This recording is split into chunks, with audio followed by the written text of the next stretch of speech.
Happy Tuesday. Welcome in. It's Three-Man Front live from Social Taco in the Terrace in Homewood next to City Hall. Lantern Roberts, Pat Smith, Conrad Van Order, Molly Robinson along with you. And hopefully we're going to get a break in the weather. I know that they're certainly hoping for that in Omaha, Nebraska. Good morning, Pat Smith. Good morning. Yes, LSU and UCLA, they're going to continue their festivities coming up in just a few minutes. They're in Omaha. Some inclement weather took place yesterday in which the game had to be postponed until this morning.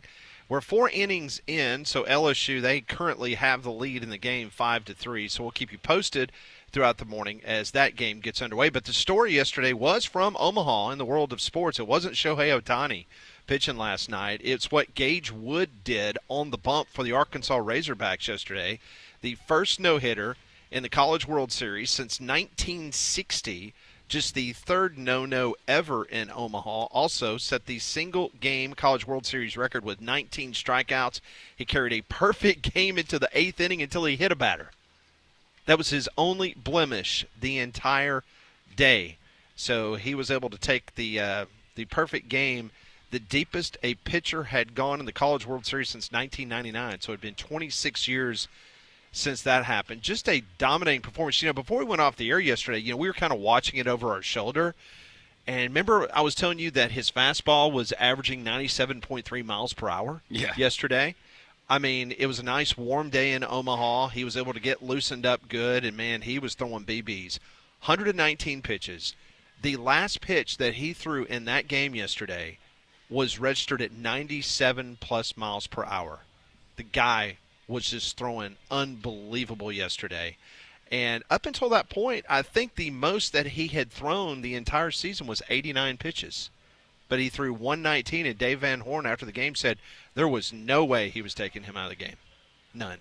No, it's remarkable. And when you read off historically what it means, the significance, just to throw a no-hitter in college baseball at Not any to mention level. the fact the aluminum bat era. But to do it, aluminum bat on. era, you're doing it on that stage against that team. This is not like you were playing the middle of the week, whatever directional school that decided to come in. Is just incredible. And, well, you want to talk about an answer and bouncing back and saying we belong here? That was awesome. Yeah, listening to the Paul Feinbaum show yesterday on Jox, listening to everyone call in, Arkansas fans going, why did they not start Gage Wood in the first game against LSU? Hindsight is what it is. But once again, to prove what kind of just an impressive afternoon he had, he was so locked in that he threw 20 of his first 22 fastballs for a strike. That is just getting ahead of the hitters. Yeah. 20 of his first 22 fastballs were strikes. At one point, he struck out 7 hitters in a row. He had 9 strikeouts through the first 4 innings. He ended the 6th inning with his 13th strikeout against his fellow former Batesville, Arkansas pioneer, Connor Cunningham, the teammate there in Arkansas, who's now playing for Murray State. So all of a sudden now you're talking about a kid that is probably made himself a lot of money yesterday. No doubt. I mean, he was undoubtedly on the radar, a guy that was going to be a first, second rounder. But now you had Jeff Passan go on ESPN. Conrad, as soon as the game was over with, man, he was ready to go, and he was ready to proclaim that Gage Wood was potentially going to find himself inside the top 15 perhaps.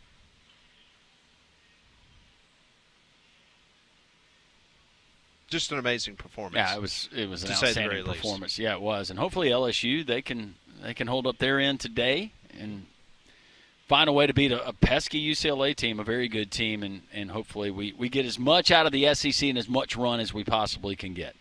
Well, this is the 19th time this season that LSU has had inclement weather that has postponed or delayed one of their games. So they are used to this.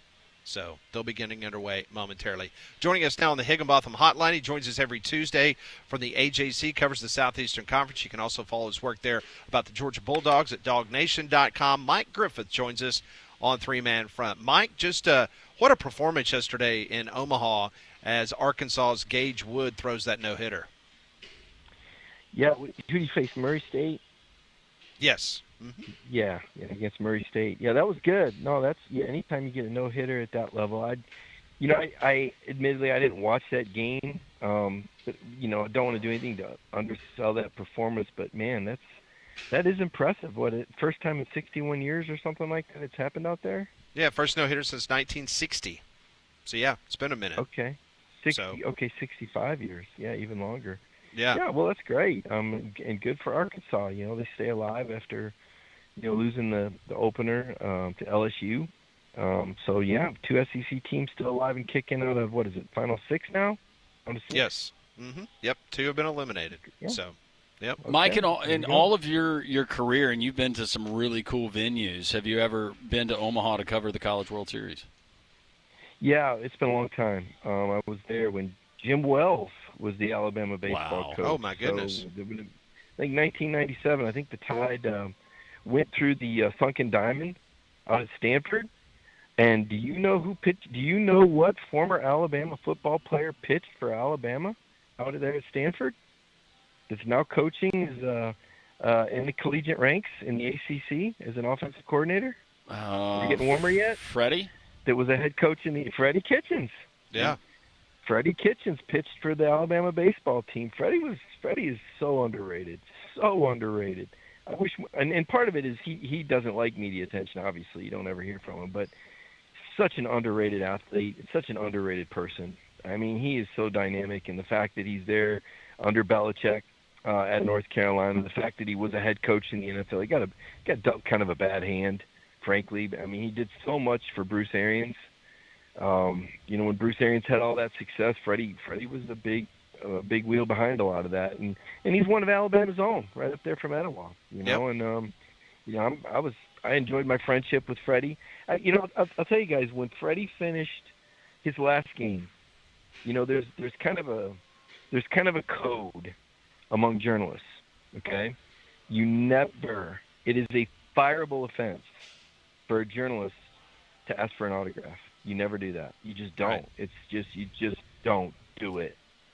But when Freddie finished his final game, and I can't remember, I think we were back at the dorm and he was moving out or something, he handed me the Alabama hat. And he said, "Here, man," he goes, "I want you to have this." I'm like, no. He's like, no. There's no autograph here. There's nothing like that. There's no, it's just, hey, one dude to another.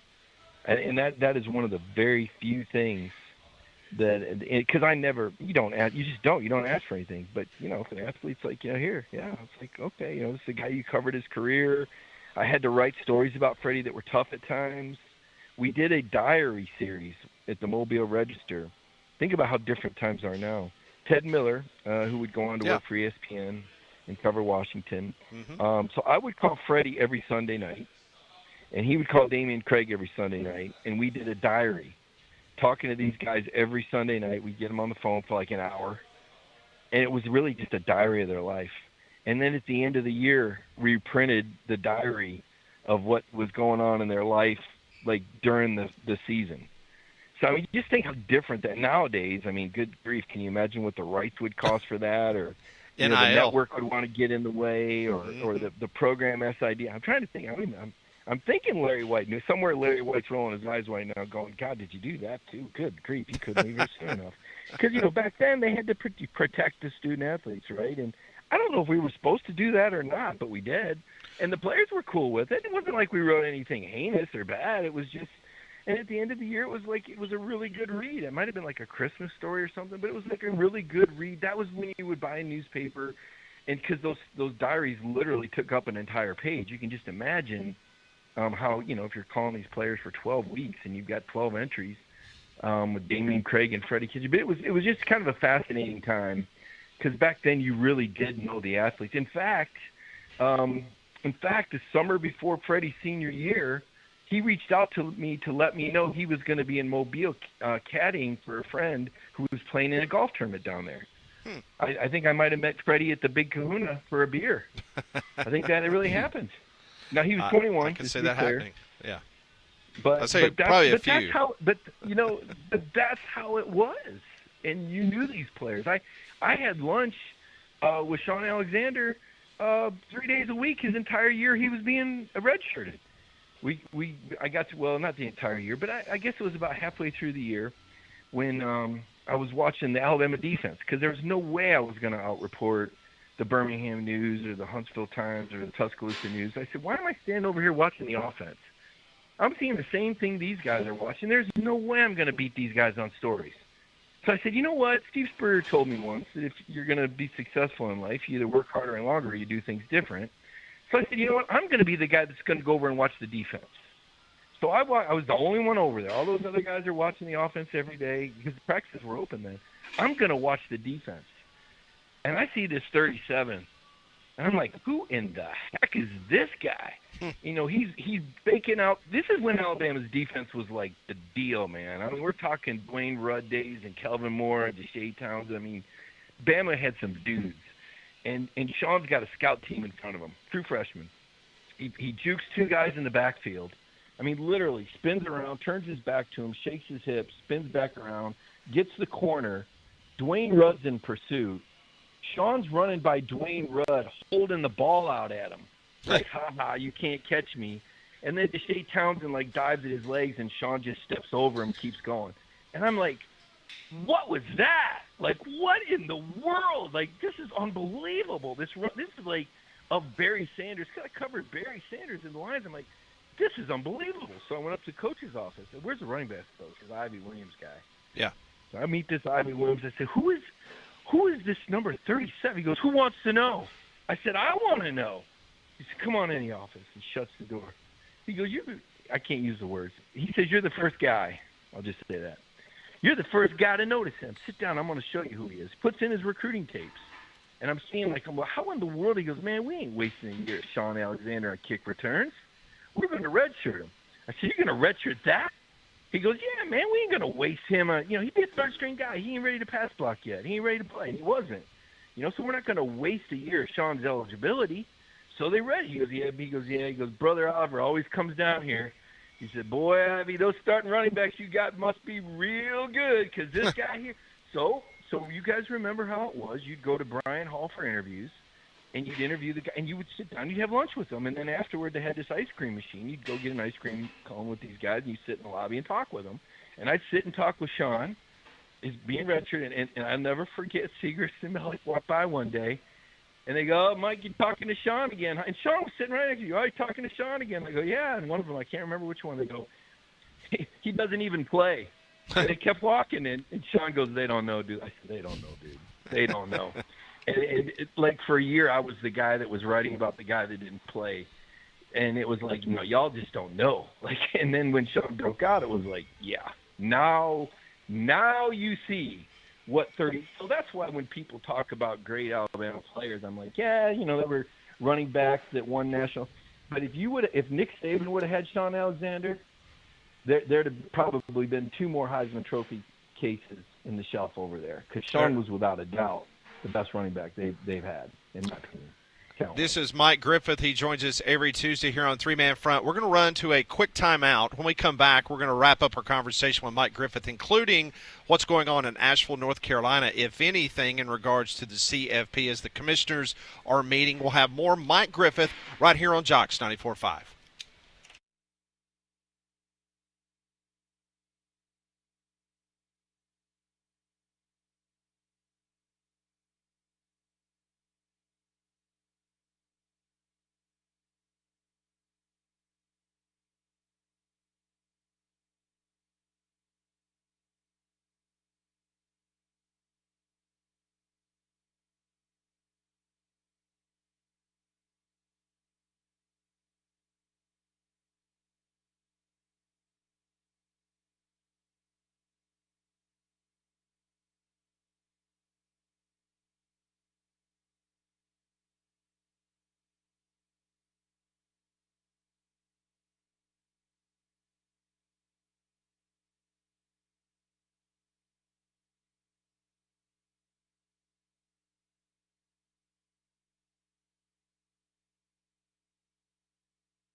It is 10:18. Welcome back to Jox. This is Three Man Front. We're live at Social Taco. The doors don't officially open until 11, but we've already got Larry from Homewood. Officer Walt. Security's here. Security is here. Officer Walt is here. Think how much we've grown with this show. So we got security now. Yeah. So maybe, Mike, when you're in Homewood, Alabama the next time, because you are now a taxpayer in the state of Alabama because you're a big real estate baron, maybe we'll treat you to some Social Taco up here. We've got security. We've got great food. It'd be a good time. That would be so awesome. I'll tell you. I'm media days are in Atlanta this year, but I always like them when they're in Birmingham. To me, that's the home of it. I understand why we moved around, and I think it's great for Atlanta to have it. I think they do a really good job with the Hall of Fame there, and it's a little bit more convenient. It's not that big of a deal, though, for me to drive to Birmingham. I mean, that's where I cut my teeth, and, it's still, to me, the biggest event of the year. I mean, I know there's games we go to, and the SEC spring meetings are obviously important, but, the SEC football media days are the Super Bowl. And there's so many stories and so many moments, and I think it means so much of us. And Pat, you know this especially. It was such a great opportunity to network and see everyone, and you get to meet all these other great, writers and media figures. And like I said, the guys that I looked up to, guys like Doug Segerson or Ray Mellick that used to write in Birmingham, and Gene Duffy in Huntsville, and Cecil Hurd in Tuscaloosa. I mean, John Zener that wrote for the AP for so many years. You get to know these guys really well. And they become such a big part of your network. And without that network, you're really, what do they say? Your network is your net worth. Like it's really who you know. And it gives you the insights to do your job well. And when I was coming up as a beat writer covering Auburn and Alabama, those guys set the bar high. And I certainly appreciate those opportunities that I had to get Philip Marshall to get to know these kind of folks. Or else I would have never had the kind of career success I've had if I didn't have those guys as examples and role models. Mike Griffith joins us here on the Higginbotham Hotline, Three-Man Front. We're live at Social Tacos. So I have to ask you this because you're as connected as anybody in the Southeastern Conference. So we have all the power commissioners. They're meeting in Asheville, North Carolina this week. Some of the folks that I've talked to, Mike, they are not very confident that anything significant is going to come out of this. We keep waiting for some type of smoke signal that gives us the idea that these guys are ready to move forward, either with the CFP plan for 2026. Are you hearing anything at all, or is it just going to be status quo until maybe we get to Atlanta and get a better idea of what they're thinking? Well, I don't know what we're going to learn, but I do think that, I had access to the Zoom call that they did 8 days ago with the Power Conference commissioners, and it was really good to hear them united on Brian Seeley, the new, he's kind of the new czar. We talked about the need for a leader, and could Greg Sankey be the commissioner of this, or could Nick Saban? This Brian Seeley guy is extremely qualified, and I'm very confident in their model as well. I listened to their production, their Zoom call, and all the reasons why they gave for hiring Brian Seeley and the structure that's in place. And yes, congressional oversight would certainly help. But I feel like they did about as good a job structuring this as possible and preparing it for the challenges that they know are going to come. Now, as far as what they're working on there and trying to hammer out, I don't know how much the particulars really matter so much as just the fact that, reflecting on what I just said a few moments ago, the fact that they're working together, the fact that they are taking the time to meet is a very good thing for college sports, because that's what I don't want to say has been missing, but I feel like if you can get people on the same page, in the same room, pulling the same end of the rope, right? That's important. And yeah, there's going to be some differences. The Big Ten and the SEC have more money than the Big 12 and the ACC. And so inherently, they're in a much better position to be competitive under this new model. Then the question becomes, as you guys just talked about, the college football playoff model, well, how do we resolve this? If not automatic bids, do we really want to go 5-11 and put all this power in the hands of the college football playoff selection committee? And that, that may ultimately be where people go with. But go into it with both eyes wide open. Go into it knowing we've talked about this and we've discussed the other options. If you're really good with the 5-11, if the ACC and the Big 12 schools are really good with that, we don't want to hear any crying when, this new committee actually values schedule strength, and you may not see more than one or two teams from the Big 12 or the ACC in there. You may see 6 teams from the SEC in there. Just know that is a possibility based on what we've seen in the past and the depth of this league. And if there's people on the committee that are going to value that scheduling, that could easily happen. So this is the fight you say y'all want, then be ready for the consequence. But back to my point, just the fact that the leaders are in there. And I got to tell you this, too. I was very impressed with all of the commissioners.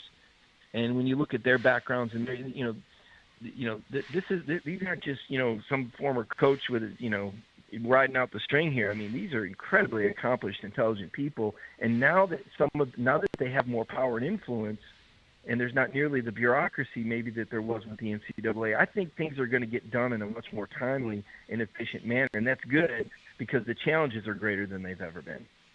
Mike Griffith, who covers the SEC for DogNation.com and the AJC, joining us on Three-Man Front and joining us on the Higginbotham Hotline. When we get to Atlanta, to SEC Media Days, you've covered the Alabama Crimson Tide and the Auburn Tigers in your past, Mike. But you get to sit down. You get one question with Kalen DeBoer, and he has to answer it honestly. What question are you asking? It's so tough because he's such a fascinating guy. He's such a likable guy. He really is a likable guy, and he's authentic.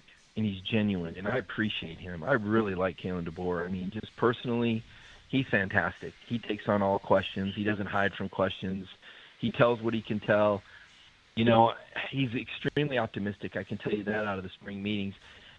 With a guy like Kalen DeBoer, because of how authentic he is, I would ask him, what's the most important thing I need to know about your football team this year? I would ask him. I would put the ball in his court because he'll tell you. Some coaches you kind of got to dig and hammer, and you don't really know, what you're getting.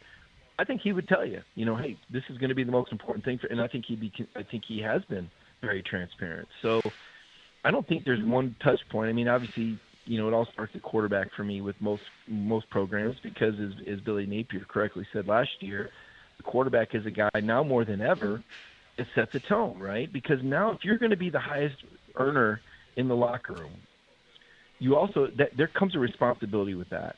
You need to be the best leader, and you need to be the hardest worker. Because if you're the highest earner, and you're not pulling your weight or going through the same, there's going to be resentment, and your team chemistry is going to go down the tubes. I think the college quarterback is more important than they've ever been, not just because of the role they play on the field, but the role they play off the field as well. So the Alabama quarterback situation is obviously a big question. I think the Georgia quarterback situation is the same way. And then you have the other programs that have these established stars. The DJ Lagways, how's his health? What's Arch Manning? Where's Arch Manning at? Steve Sarkisian and Arch Manning. It's fascinating because Sark told us at spring meetings that part of the reason you come to Texas is for all the exposure that Arch Manning's going to get. Well, guess who Texas isn't bringing to the SEC meeting? So it's like, okay, but we'll let you know when you get them, kind of thing. It's like, yeah, coach, come on. To me, it's like, all right, look, let's stop playing these games. If Arch Manning is who we think he is, then put him out there for us to see and talk to. I mean, no question. This is what this is for, right? And I know that's bothered you guys too when you see some of these interview lists. You're like, they didn't bring their marquee guy. Why not? Well, we got to spread the wealth and all. No, you don't. You need to give the people what they want, what they're paying for. Yeah, no doubt about it. Before we let you go, Mike, another great weekend coming up at the beach. I know I'm looking forward to heading down to your property coming up next month. I'll be here before I know it, but I know folks are taking advantage of that wonderful property you got down there. Well, they are, and we've got I think 4 night openings in July. I think half the month full.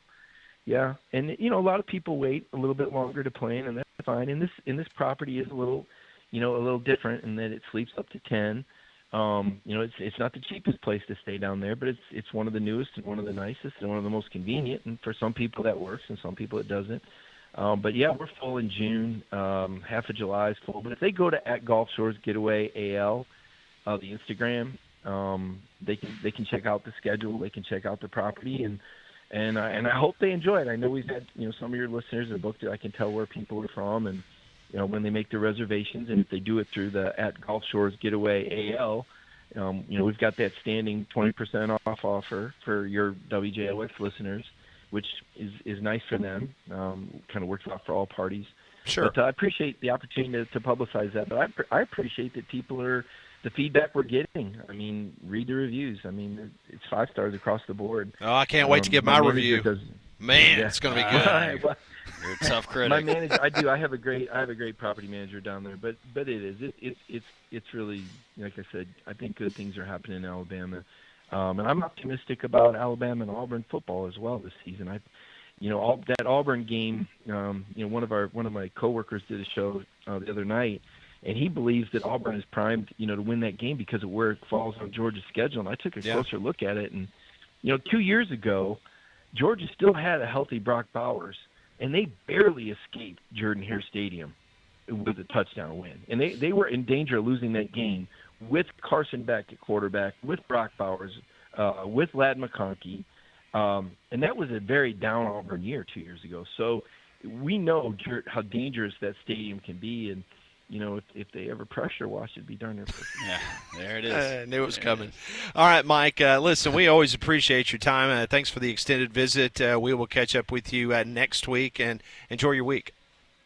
Yeah, it's almost here, guys. Football season's almost here. Enjoyed visiting with you. Have a good day. Thanks, Mike. Thanks, Mike. That's Mike Griffith joining us on the Higginbotham Hotline. All of our guests join us on the Higginbotham Hotline. You deserve solutions that are built for you. Higginbotham is your one-source solution for insurance, financial, and HR services. Big takeaways from what Mike Griffith just told us and get you an update from Omaha. It's 3 Main Front on a Tuesday, live from Social Taco in Homewood on Jox.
On the text line, the Courtesy GMC text line is busting at the seams right now. A lot of people complimenting Mike Griffith. Yeah. Mike took his happy pills today, right? I mean, he was telling some good old stories. There have been 3 appearances by Mike, I would say in the last 2 months, that we have gotten multiple people saying that was his best. Like turn the corner ever. with Mike now? So now he's got a collage, a collection. And Molly, it's probably because he owns property in the state of Alabama now, right? That's Probably. what I'm thinking. And it's beautiful property, too. Yeah, it's fantastic. Well, as we know, this time of year, during the summer, the heat and humidity, we have a ton of it. So keep your home comfortable with Trane, America's most reliable HVAC brand. And to give you more peace of mind, Trane is offering up to 10-year warranties on parts and labor on select home comfort systems. So to learn more about this offer and to find a specialist near you, visit Trane.com. One final note on the Sean Alexander story he was talking about. I'll never forget after Sean Alexander went for 291 yards and 4 touchdowns against LSU in Baton Rouge to really put himself on the national radar. I'll never forget Gene Stallings came on the Feinbaum show the next week, and Paul said, "Where have you been hiding this guy? Like, what in the world? Why was he not playing?" And old Beebs, just in that gold gravelly voice, he just simply said, "Well, Paul, you're not at practice. You got to do a little bit more than just running the football when you play running back at the University of Alabama."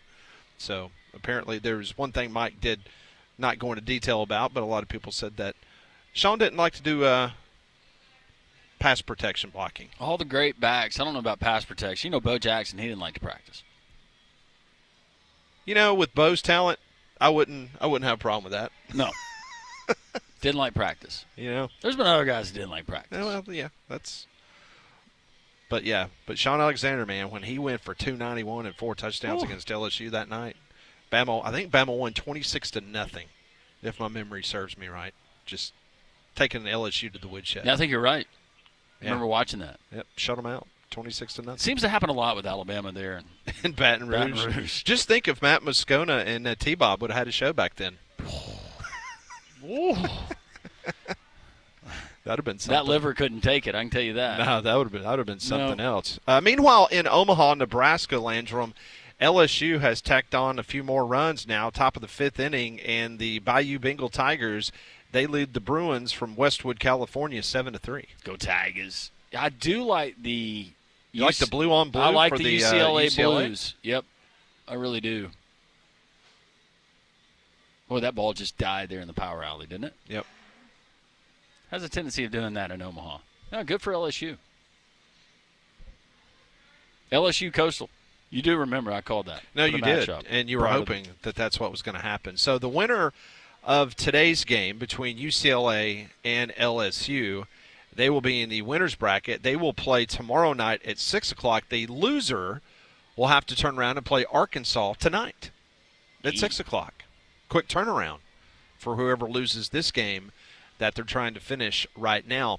Coming up at noon, we'll go to Omaha, Nebraska. Ty Richardson from ESPN Radio in Arkansas, he's going to join us. I was texting with him yesterday afternoon before he ended up getting completely wasted and blasted after celebrating the big Arkansas win. How much Jell-O did he consume? I'm not sure. I did not hear from him. Pretty much, I was trying to hit him right after the game, in regards before to he got snockered? Yeah, I was just worried that, wouldn't be able to get in touch with him. Maybe we have an on-the-air intervention. About his golf playing or his drinking? I think both. Or both. I texted him and he had his notifications turned off. It's like he was trying to ignore my celebratory text to him. I wouldn't encourage drinking, but it might help his golf game if he drank more. You think so?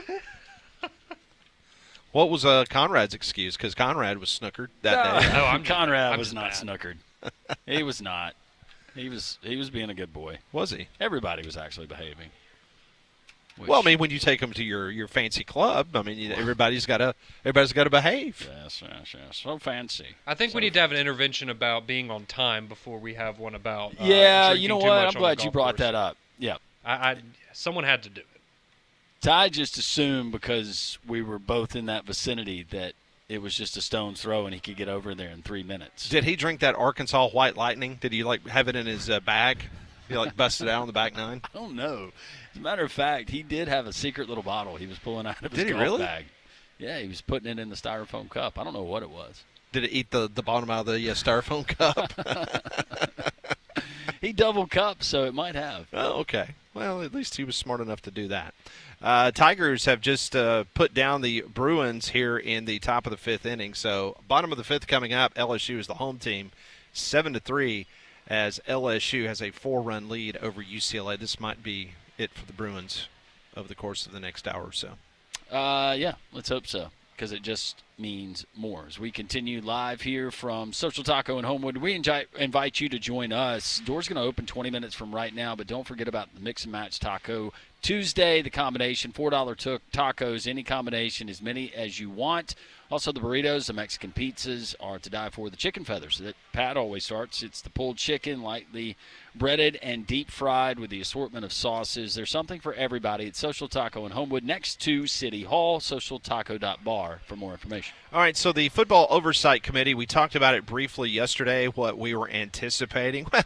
Well, imagine that, us being disappointed by the FBS Oversight Committee. They did not discuss or make a recommendation on the transfer portal window on Monday.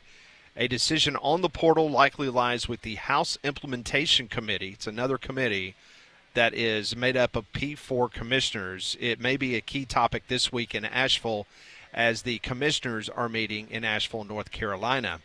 This is another interesting aspect. I don't really know why they did it, but the NCAA Football Oversight Committee is recommending to the D1 Council a recommendation not to support a waiver request for Sacramento State to become an FBS football program.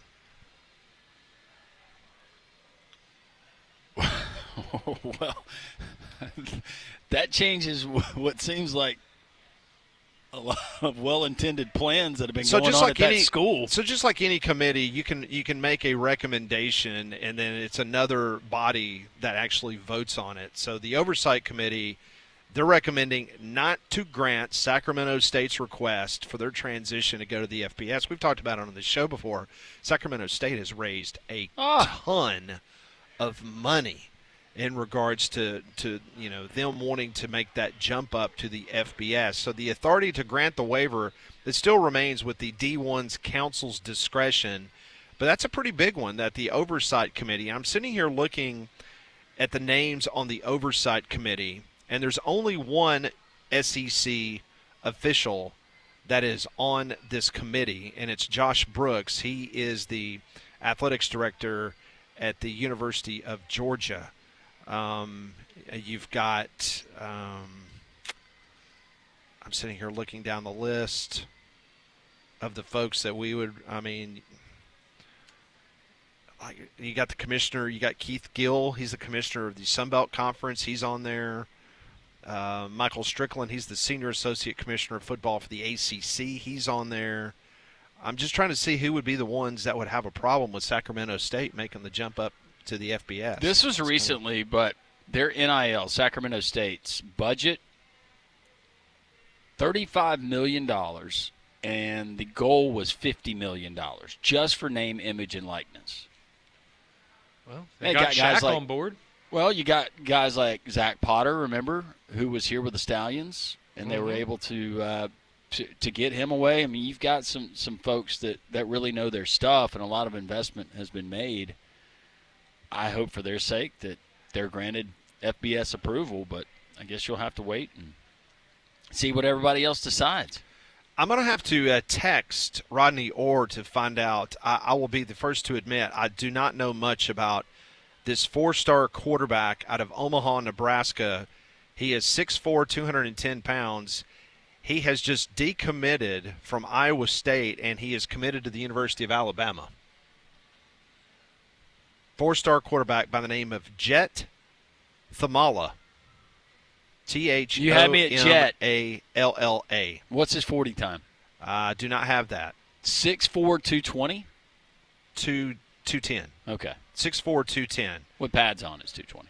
So he had committed to Iowa State, but On3 is reporting that he has just flipped his commitment from the Cyclones to the Alabama Crimson Tide. So Alabama has got themselves a four-star quarterback. With a name like Jet, you'd think that he has some wheels. I would hope so. And a good NIL opportunity. Yeah.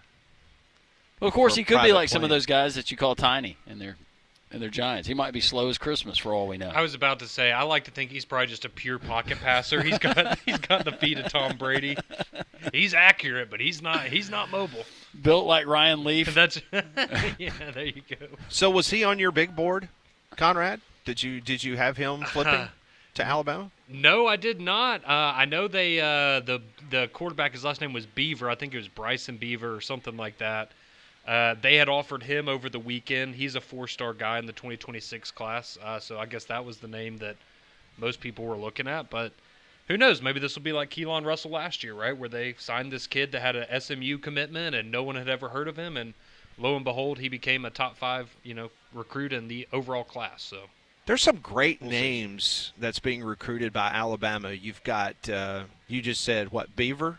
Bryson yeah, Beaver. it's Bryson Beaver. You got Booby Feaster. Booby, Beaver. You had Jet. Jet. Yeah. You have 2 Jets because there's Jet Washington, who's a safety. So you've got 2 Jets. Jumbo Okay. Jet. What's the latest on Booby? I haven't heard anything further on Booby. I know he's still considering Alabama, but unfortunately, Jet Washington, the safety, is not. Looks like he's going to Oregon. So one Jet committed, another Jet is going west. It looks that way, yeah. No word on Booby, but what about Beaver? He has an offer, Okay. but that one just came out over the weekend, so that one's pretty fresh. If we get a rump or a tush, Yeah, we have hit the jackpot. Well, I tell you one thing I've hit a jackpot on. Today's the 1-week anniversary of me getting that 0 turn from Artec Tractor. Oh. I was out on the back deck yesterday, and Leanne was like going, "You're just dying to go cut the grass again, aren't you?" And I said, "Yeah, I cut it too low. That's my problem. Now I got to wait. Now you gotta wait. But let me tell you something. Artec Tractor, that was the only place that I even considered calling and, buying a brand new 0 turn. I got that Toro, locally owned specialist in mowers and tractors. They're at Artec Tractor in Jasper. The mower brands, Toro, Cub Cadet, Gravely, Bobcat, Spartan, residential to commercial grade. More brands and better selection than the big box stores. How about tractor brands? You got a big, larger property than I got. You need yourself a tractor. How about a Mahindra or a Bobcat? Everything for large home acreage, small homesteads to large farms. How about hunting plots that you need to get taken care of? Artec Tractor can take care of that. And on top of that, I chose Artec because the expert service department with years of experience, they can work on all types of mowers and tractors. So you know what? I'm going to get it serviced. Yeah, I live in Trussville, but guess what? They're in Jasper. That's not a problem because I know that I'm going to get top-notch care there at Artec Tractor. Jeremy, Greg, and the guys, they will take care of you like they have taken care of me so far. Just north of Jasper on Highway 5, that's Artec Tractor. Just had somebody on the text line said now that Pat has a 0 turn from Artec, who cuts the better lawn. I don't know who cuts the better one. I know who cuts theirs faster, and that would be you now. It's all about the speed, baby. Every pass that I make now, I'm thinking, Pat doesn't have this problem. Yeah. I'm still cutting the front with the And where's my cold drink? push mower. I don't have a cup holder. I'm still dealing with the because the 0 turn kind of spooked the Gators. I did it. It's a little thing gets up and go, man. They didn't like that. They scurried when I had that thing in the front yard. So only doing the backyard with it. Okay. Yeah. You ought to post some pictures. Yeah, my when you kid, start doing your designs, I want pictures. Yes, I need to get some good brushes for the back of the Toro so I can do some designs. Yes. Yeah, I'll do the 3-man front logo. That'd be awesome if you did that. How about that? Yeah. I'll let the You know anybody who has a plane? We could fly over, take some shots. David Upton. Get him in the helicopter from Craneworks. That'd be great. Have him helicopter over the house. Let's do it. Yeah, make it happen. We're live at Social Taco. The mayor is here. Don has just showed up, and looks like he's got some stuff for us. Did he bring food? I guess. Does he know we're at a restaurant? I don't know. Not really sure. Let's check on Don. Yeah, we need to check on him. More 3-man front. This is Jox 94.5.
10:51 on Jox. Thanks for tuning us in. This is Three Man Front. We're live at Social Taco. Big story this morning here in the Birmingham metropolitan area. Major League Baseball, the Atlanta Braves Foundation, Major League Baseball legends and Birmingham community partners unveiled the renovated Willie Mays Park. So how about that? The Atlanta Braves Foundation heavily involved. You want to talk about the bigwigs. Commissioner Rob Manfred was here in Birmingham, CC Sabathia, Jake Peavy, Dusty Baker, Michael Mays, who we had in studio, the son of Willie Mays, and many others in attendance. So that was big. The historic youth field is a Braves Park project. It's part of the Braves' continued investment in local youth baseball and softball programs around Braves country together with Truist. So how about that? That's nice that the Braves come over here to Birmingham and made sure that that park was taken care of. Absolutely. You know, summer's here, but so are the bugs, mosquitoes, ants, roaches, spiders. June is home ownership month, the perfect time to have your home inspected by our friends at Stark Exterminators. Our friends at Stark, they've been family-owned for over 61 years, and they use the most effective and environmentally friendly solutions available. Also, 100% of your satisfaction as a customer is guaranteed, and you can call today for the free home or business pest inspection as we did at the Roberts House so many years ago.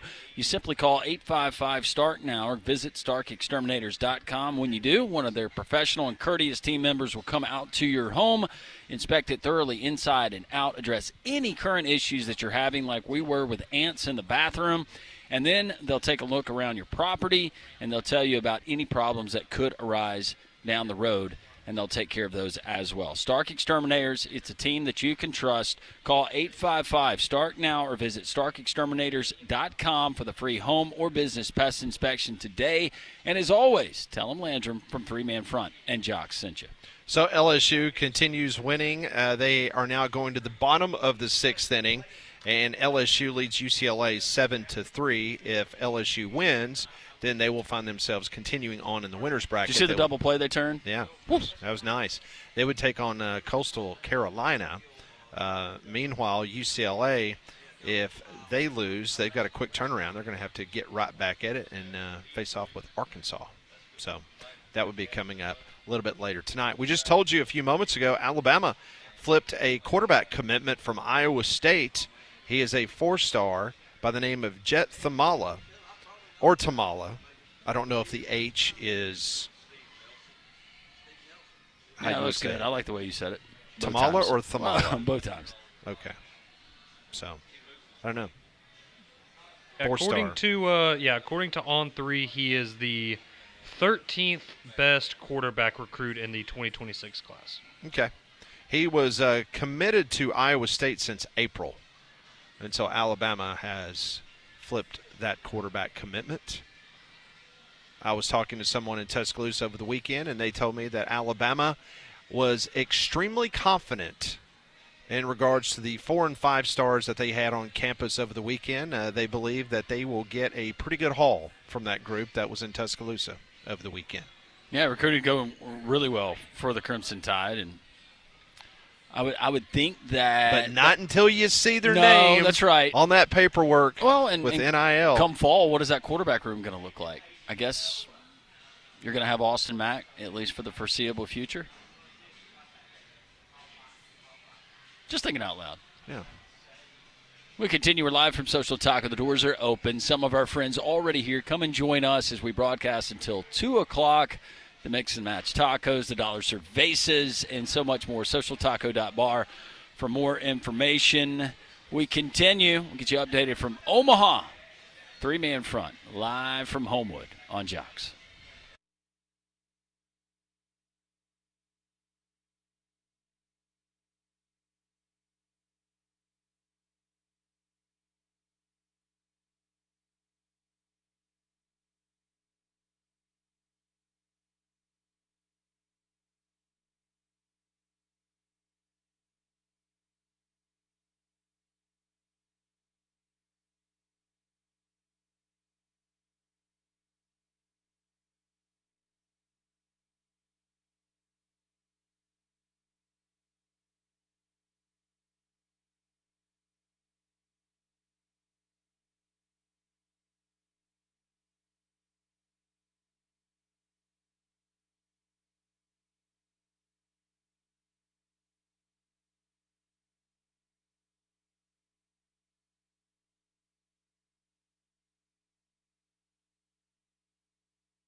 Welcome back on Jox. This is Three-Man Front. Pat Landrum, Molly Conrad with you until 2 o'clock. Later this hour, we're going to talk about what's going on at Rickwood Field on Thursday. We'll be there for Juneteenth as the East-West Classic baseball game will get underway.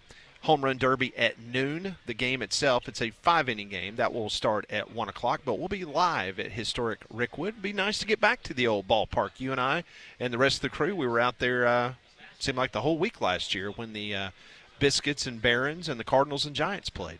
Yeah, and if you haven't had a chance since we had that event and what we did last June, you need to get out there. You're going to be blown away. If you've never seen it, you'll certainly appreciate it. But if you saw it before the renovation and some of the upgrades, you'll certainly appreciate it there as well. But $12 tickets. Oh man, you want to talk about? It's really hard to find anything worthwhile that you're going to get that kind of value. But to be able to go and experience that, even if you're not a baseball fan, to go and just appreciate history and see some of the game's greats go and square off for 5 innings, that'll be a lot of fun. And you will need to park at Legion Field. And you remember the shuttle service last year for the games at Rickwood. Easy in, easy out. That's right. It's a easy go. It's actually a nice break. You get in that air-conditioned bus, that air-conditioned nice shuttle. Cool. Nice Somebody drives cool. you there. Yeah. Front door service. You can't beat it. I have decided, though, because of the weather, I'm not going to go full uniform. I will just go. So you're not going pants? You're going to go shorts? I'm just going to go. Because you and I need to know this. Because yeah, I'll be wearing my St. Louis Stars jersey. You'll be right. wearing your Homestead Gray. That's right. Josh Gibson jersey, right? That's right. Yep. Yep. You'll be wearing that. I'm sure Conrad will wear his Yankee jersey. I think that's all he owns. Well, he's got the Tua jersey and he's got the Yankee jersey. Yeah. So I'm sure he'll wear that. And the Angel Reese jersey that he just purchased that about a week ago. He puts on for Paige. Yes. On some Saturday nights. Yeah. I was going through and just looking at some of Josh Gibson's numbers. 461 his rookie season. Not bad. Pretty incredible. The 580-foot home run that he hit at Yankee Stadium. He's a big fella. Yeah, he was. But man, his stats were just eye-popping. Insane. Yeah. What he was able to do. Good stuff. We've been telling you what's going on in Omaha, Nebraska, as LSU and UCLA, they're in the bottom of the 6th inning. LSU holding on to a 7-3 lead. The big story from Omaha came yesterday as Gage Wood threw the first no-hitter in College World Series history since 1960. It was the third ever no-no. Also set the single record for the College World Series with 19 strikeouts. He carried a perfect game into the 8th inning. It was the deepest a pitcher had gone perfect at the College World Series since 1999. Amazing. Clocked at 97 miles an hour with his 119th pitch of the afternoon, and the most pitches that he had thrown all year long, 89. So he was on target yesterday, to say the very least. Now Wood is projected to be one of the top pitchers. Handsomely paid? Yeah. He will be taken care of without a shadow of a doubt. We just told you a few moments ago that 4-star quarterback Jet Thamala, he has flipped his commitment from Iowa State to Alabama, the 6'4", 210-pound quarterback from Omaha, Nebraska. He had been committed to the Cyclones since April.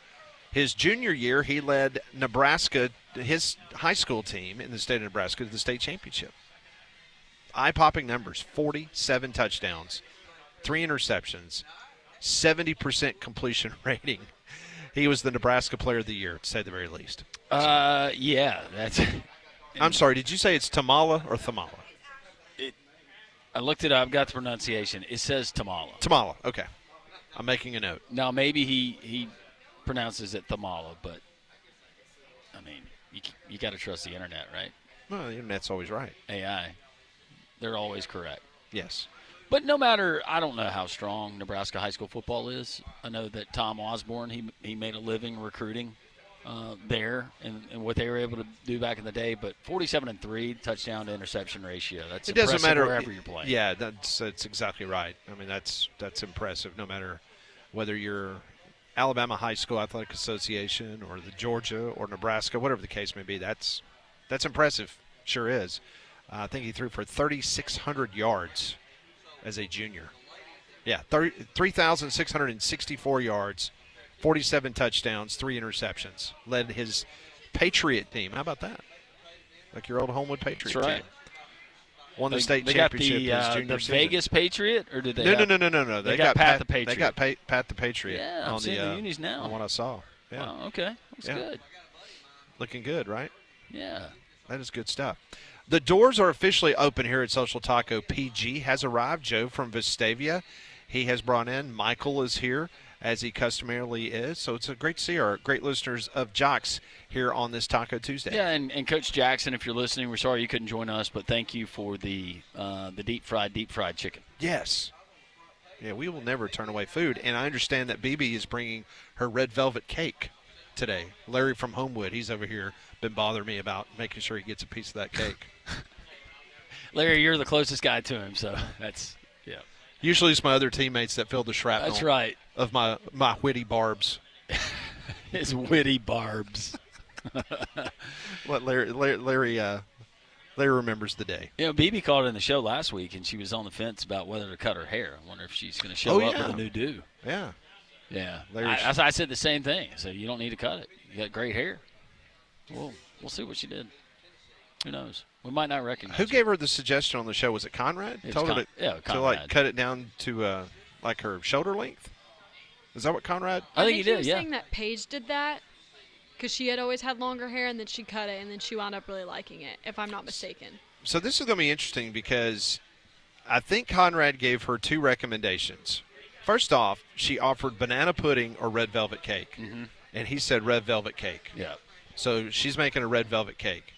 And then she brought up her hairstyle, and Conrad was very quick to point out Paige's hair. And our listeners were very quick to point out, as far as appearance goes, that Conrad had no place to offer anyone advice. Yes. Based on what Conrad wears. And I'm not saying that, Conrad. What I'm saying is that's what was conveyed. Well, here's the beauty us. of what we're saying about Conrad right now. He is en route from the radio station to here. He's listening. And so he is literally driving down Valley Avenue just cussing us right now as he's hearing us talk about this on the radio. Love you, buddy. We got some deep fried chicken, and Don Don's got a big old hug waiting for you when you get here. Yes, very much so. So the Braves were off last night. They're taking on the New York Metropolitans tonight. Yeah, the start of a streak. Atlanta enters the series 13 games behind the Mets for first place in the National League East. They're 8 games behind the Padres for third in the final wild card spot. I figured this up, Landrum.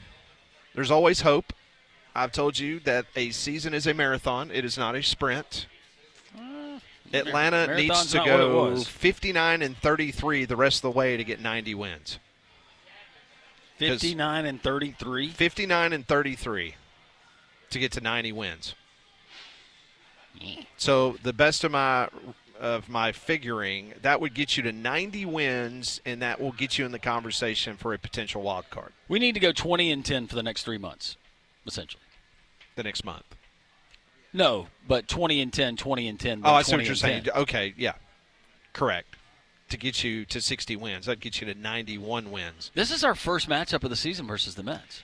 Here's the thing about the Mets. If those that have not paid attention to what they do, I know Juan Soto and the Polar Bear, all those guys, you know, they get all the press. But, man, their pitching is really good. They have the best rotation ERA in Major League Baseball at 2.93. That's impressive. Their bullpen ERA is third best in Major League Baseball. So if you're able to get to their starters, you don't have a bunch of slackers coming in from the bullpen. There's some very good numbers. So tonight, David Peterson is on the mound for New York. He has a 2.49 ERA against Schwelly, who is at 3.11. He has been the ace of this Braves pitching staff tonight. So it will be a good pitching matchup as Peterson and Schwelly tonight, and you can hear this on Jox family of networks. Schwelly should be an all-star, right? Yes. I think Acuna. Where are you on Acuna? Let me see him for a couple more weeks, just because I don't think the sample size, based on the all-star votes that came in yesterday, that was announced. Ronald Acuna comes in with the 6th highest vote total of an outfielder. He has 596,363 votes. In the outfield for the National League right now, your starting 3 would be Pete Crow Armstrong for the Cubs, Kyle Tucker from the Cubs, and Teoscar Hernandez from the Dodgers. That would be your starting outfield. Coming in with the 4th most votes in the outfield is Juan Soto, Corbin Carroll of the Diamondbacks, and then Ronald Acuna Jr. He has the 6th most votes for an outfielder. If you're looking at the rest of the Braves, at the catching position, Sean Murphy is 9th. At first base, Matt Olson is 6th. Second base, Ozzie is 7th. Third base, Austin Riley is 7th. Shortstop, none listed in the top 10. No. Designated hitter right now, you've got Ozuna at the 6th position. Yeah. So that's what it looks like right now from the All-Star voting situation. No, Swelly and Acuna. Those are the 2 that I would submit. Sean Murphy shouldn't even been listed as. Shouldn't have been able to vote on him. All right, I'm sour on Sean. Just got a little bit more information. Rodney Orr from Tider Insider, he was texting me in regards to this new quarterback that's Flipmas, right, in the middle of summer. Remember that's what Lane Kiffin used to call it, like Happy Flipmas. Yeah. Around Merry Christmas Flipmas. time. Yeah. He led his Omaha Millard South to the first state title in 15 years. We call it Summer Switch. Yeah. 47 touchdowns, 3 interceptions. The last 2 seasons, according to Rodney, 79 touchdowns, 12 interceptions. So his sophomore, junior year, he has gone for 79 touchdowns, 12 interceptions. He's an excellent basketball player. I'm using Rodney's words. He's a dunking machine. This is noteworthy because of his athleticism. He made an unofficial visit to Alabama a couple weeks ago. He was on an Iowa State official visit the next weekend, and then he flipped today. So he's an unofficial visit to Tuscaloosa. Then he goes on his official visit to Iowa State, who he has been committed to since April, and then he decides today that he is going to go to Alabama. No disrespect, but you go on a visit to Ames, Iowa, and then you go to Tuscaloosa.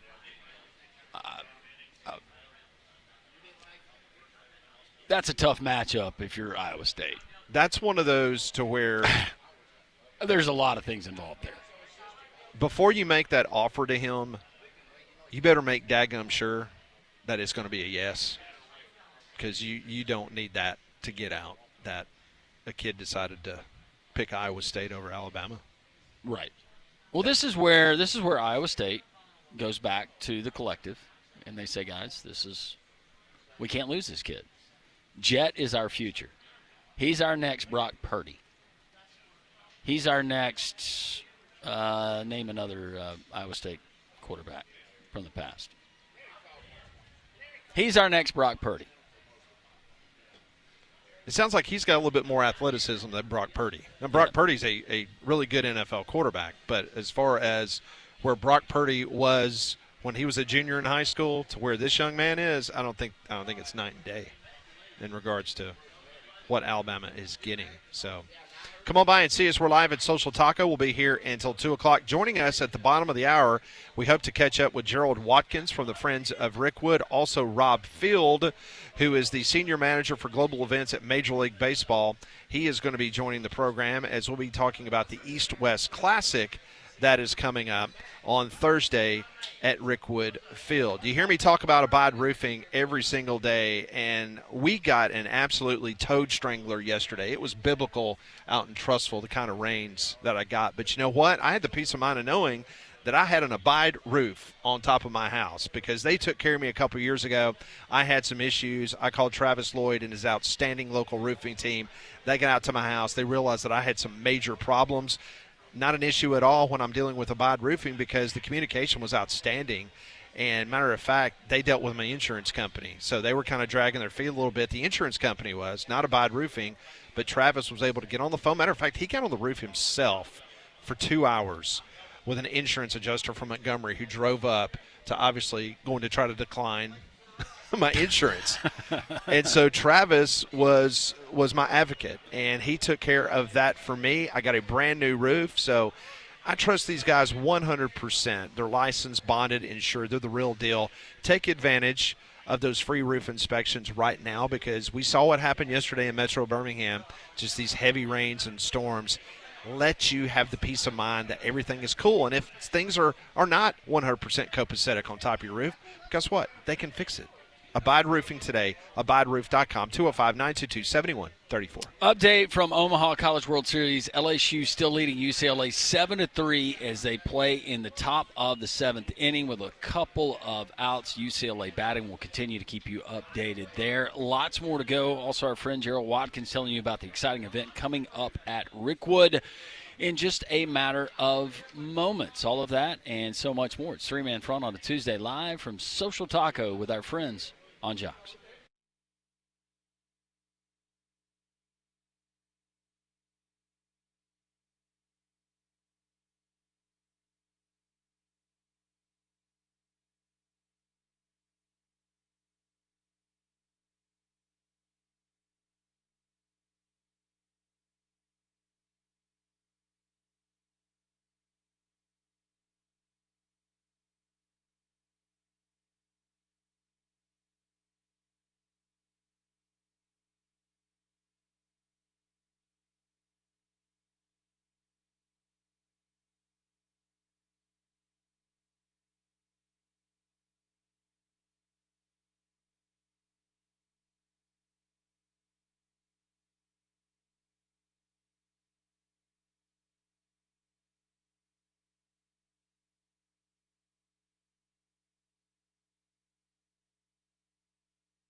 Live from Social Taco here in Homewood, it's Landrum, Pat, and so many others. First Lady of the Taco Terrace, BB, has shown up, and we can report that BB did not cut her hair, which we're thankful. She did not need to cut her hair. She looks great. She got the red velvet cake here, Pat. Oh, yeah, it looks fantastic.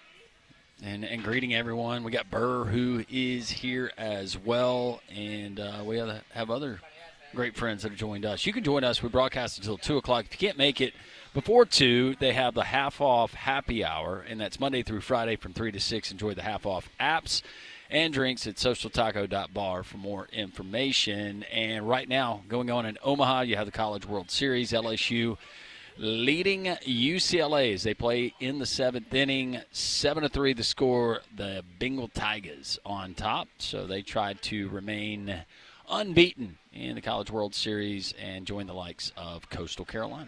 Yeah, 7-3 right now, top of the 7th inning, 1 out. So LSU trying to remain undefeated in Omaha. This would kick UCLA to the losers bracket. They would play Arkansas tonight. So that would be very fascinating to see the quick turnaround for UCLA going up against an Arkansas team that yesterday, behind the arm of Gage Wood, who threw the first College World Series no-hitter since 1960, 97-mile-an-hour fastball. It pitched 119 on the afternoon, so it should be a lot of fun tonight. I'm not sure when Gage will pitch again because of the fact that he threw 119 pitches, which is obviously a lot more than the 89, which was the most that he had before yesterday. So we'll see exactly what happens. Speaking of pitching last night, so Shohei Ohtani, after 21 months of not pitching due to his arm surgery, he threw 1 inning, 22 pitches, reached 100 on the radar gun.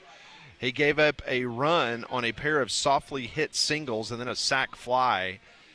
And by the way, he stepped into the batter's box. He struck out in the bottom of the first inning, but he ended up going 2 for 4 with 2 RBIs at the plate. So he pitched 1 inning, gave up the 1 run, so his ERA ballooned to 18. But he looked good, man. That ball was dancing all over the place and just looked impressive as he typically does. But, yeah, 100 miles an hour for Shohei Ohtani last night. You think that was enough entertainment for the people that paid that extra upcharge to go and watch him pitch? $140. That was the average ticket price for the Dodgers and Padres last night. Not bad. How much more do you think he pitches this season? Oh, based on what's going on with the Dodgers and their pitching staff, now I think this is, in their mind, this is them trying to ramp him up to where he is going to be a solid member of that rotation moving forward. I don't think there's any doubt about it, because the last 2 weeks they've really ramped things up with him and his, him trying to get back in shape, ready to go. So I think Ohtani is most definitely here to go. So. A really good topic that we have on this show during the spring football season has been the UFL and the future of the UFL. So 7 of the 8 UFL franchises, home markets, their average attendance dropped in 2025. There was only one market that had an increase in home attendance this year, and it was the Michigan Panthers. They had a 30% increase in regards to their home attendance. 4 markets, Arlington, Birmingham, Houston, and Memphis, averaged fewer than 10,000 fans per game. So it just was not a Birmingham situation. Yeah. Arlington, Houston, and Memphis as well. The league's TV viewership also declined as its games had an average of 645,000 viewers in 2025. That's down from 800,000 plus in 2024. Now, as we reported on this show about a week ago, Birmingham was the #1 viewing market for UFL games, followed by St. Louis. Last week as well, UFL president Russ Brandon, he did an interview with media, and he insists that the attendance is not concerning to them, neither is the lowering of the viewership. This is a direct quote from him. People would give their eye teeth for the amount of eyeballs that are watching our games on television. End of quote. That's the quote from UFL President Russ Brandon. He says that he isn't worried about the ratings decline. Quoting again Russ Brandon, he says, we're looking at every way to re-engage and look at our marketplace in each separate silo as we move forward. We know this. We have a great product. We know it's affordable. We're trying to activate as much as possible in each of these local markets as we have a great plan, I believe, in place to do that, end of quote.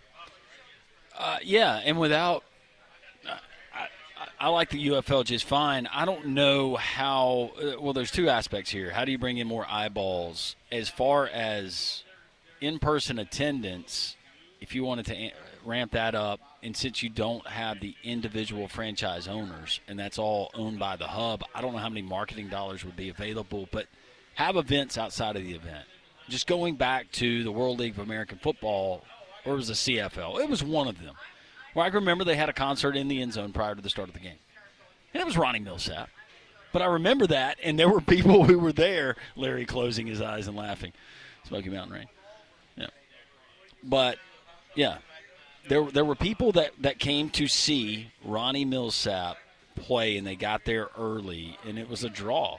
I can remember my dad going, hey, I want to go and see Ronnie Millsap play music. So we did, and then we watched the game. But I remember the concert. I don't remember who was playing, what league it was a part of. It was a Birmingham team, and who won the game.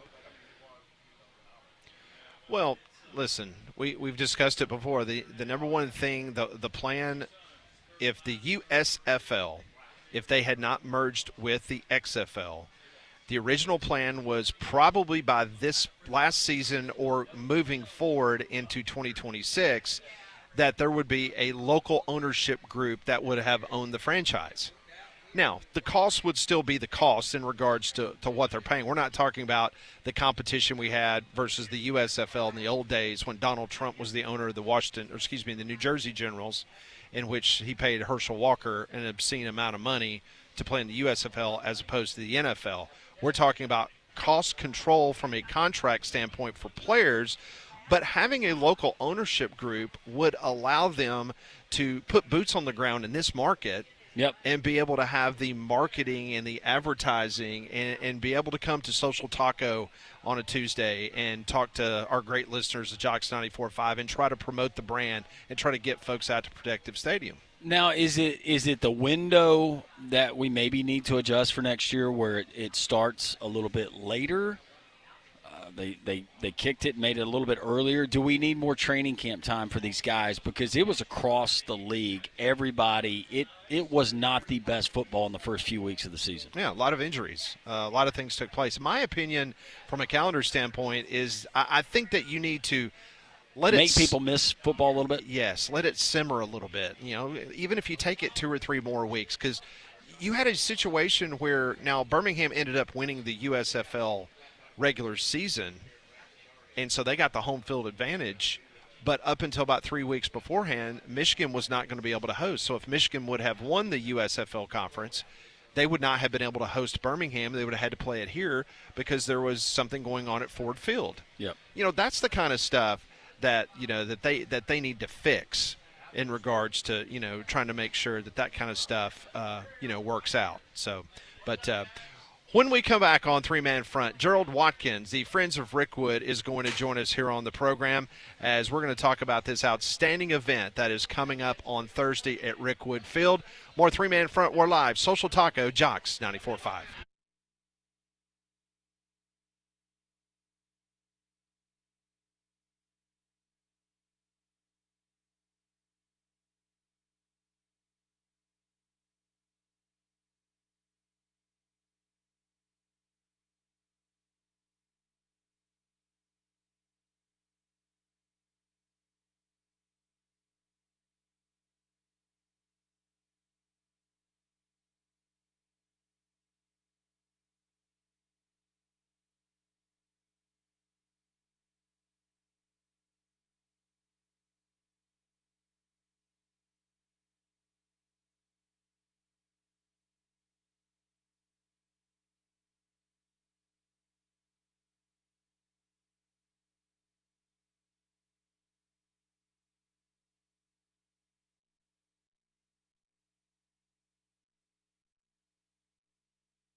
Welcome back in live at Social Taco here in Homewood. Landrum and Pat, it's three-man front on Jox. We're going to be joined by some very special guests talking about an event we're really excited about coming up at Rookwood on Thursday. I want to tell you about our friends at Dobbs Ford, our friends at Dobbs, Parkway East in Birmingham. Wonderful folks, the Goshens, Rachel and Joey, managing partners, husband and wife.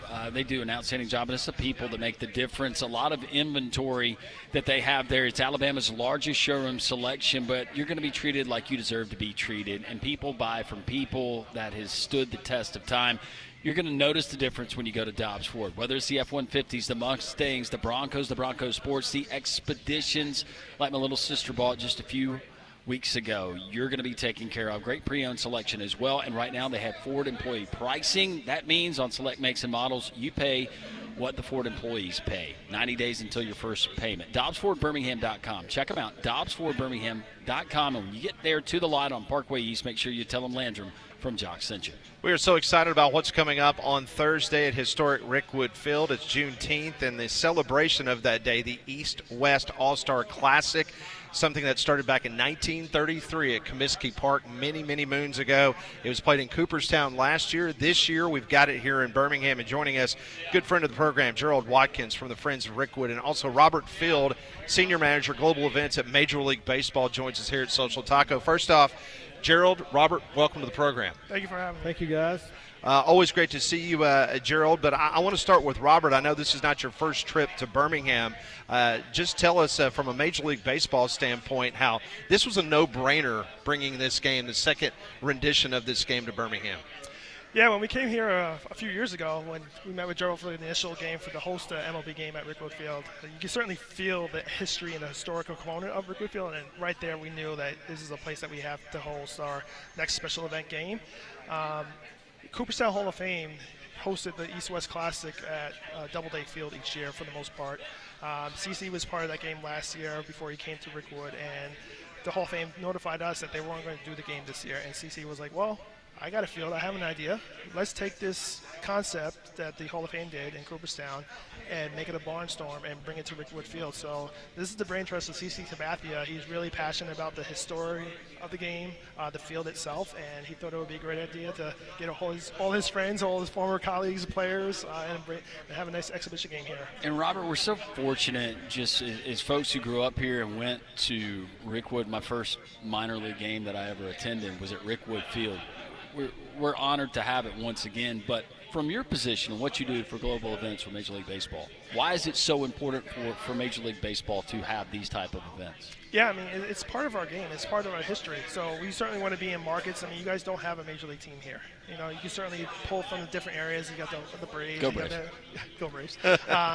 But we want to make sure that we provide an opportunity for fans and to see baseball, right? And Rookwood Field allows us to do that in a market that we don't have Major League Baseball. So to grow the game is always an important aspect of it.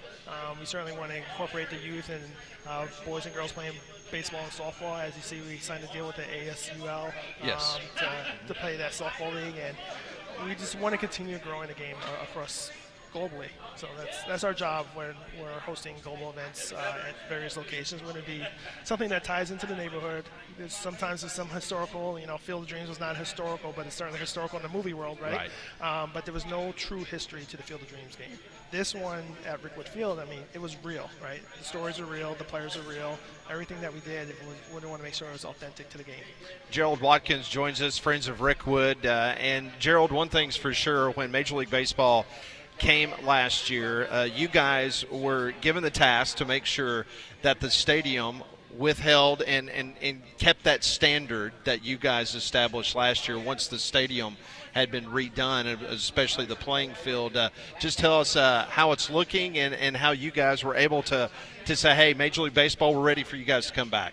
Well, first of all, I want to say that this is a promise kept because from the commissioner to Rob and other individuals with MLB, they told me last year that they would come back. I didn't think it would be this soon, and I'm very happy that they decided to come. This is really exciting to us. It's going to be a really special event. It's going to be really fun. These guys that are coming to play this game are going to have a blast, and we're going to have a blast watching them.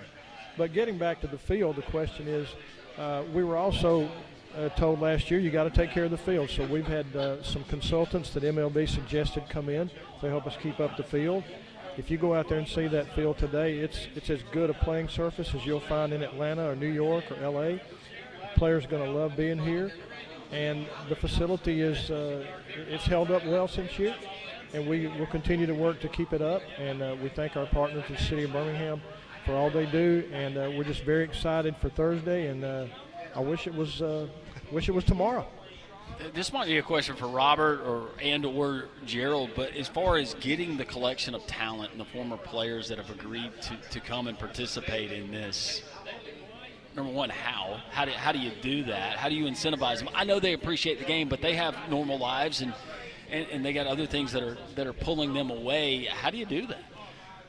Like I said, it was really CC Sabathia and Chris Young, who have I sure imagine, a huge Rolodex of players in their phones that they can reach out to and say, hey, I got this thing going on. Do you want to participate? I think some of these guys always have the itch to play the sport. I know they're all around playing golf, but for the most part, they still throw the ball around. I mean, you'll see some of the guys, they still look like they can play. I think the opportunity to play in this historic venue was certainly the easy sell. Some of the guys were here last year and they played in the celebrity softball game, or they were here for the game itself, and they were just blown away about the historic component of the field and the venue.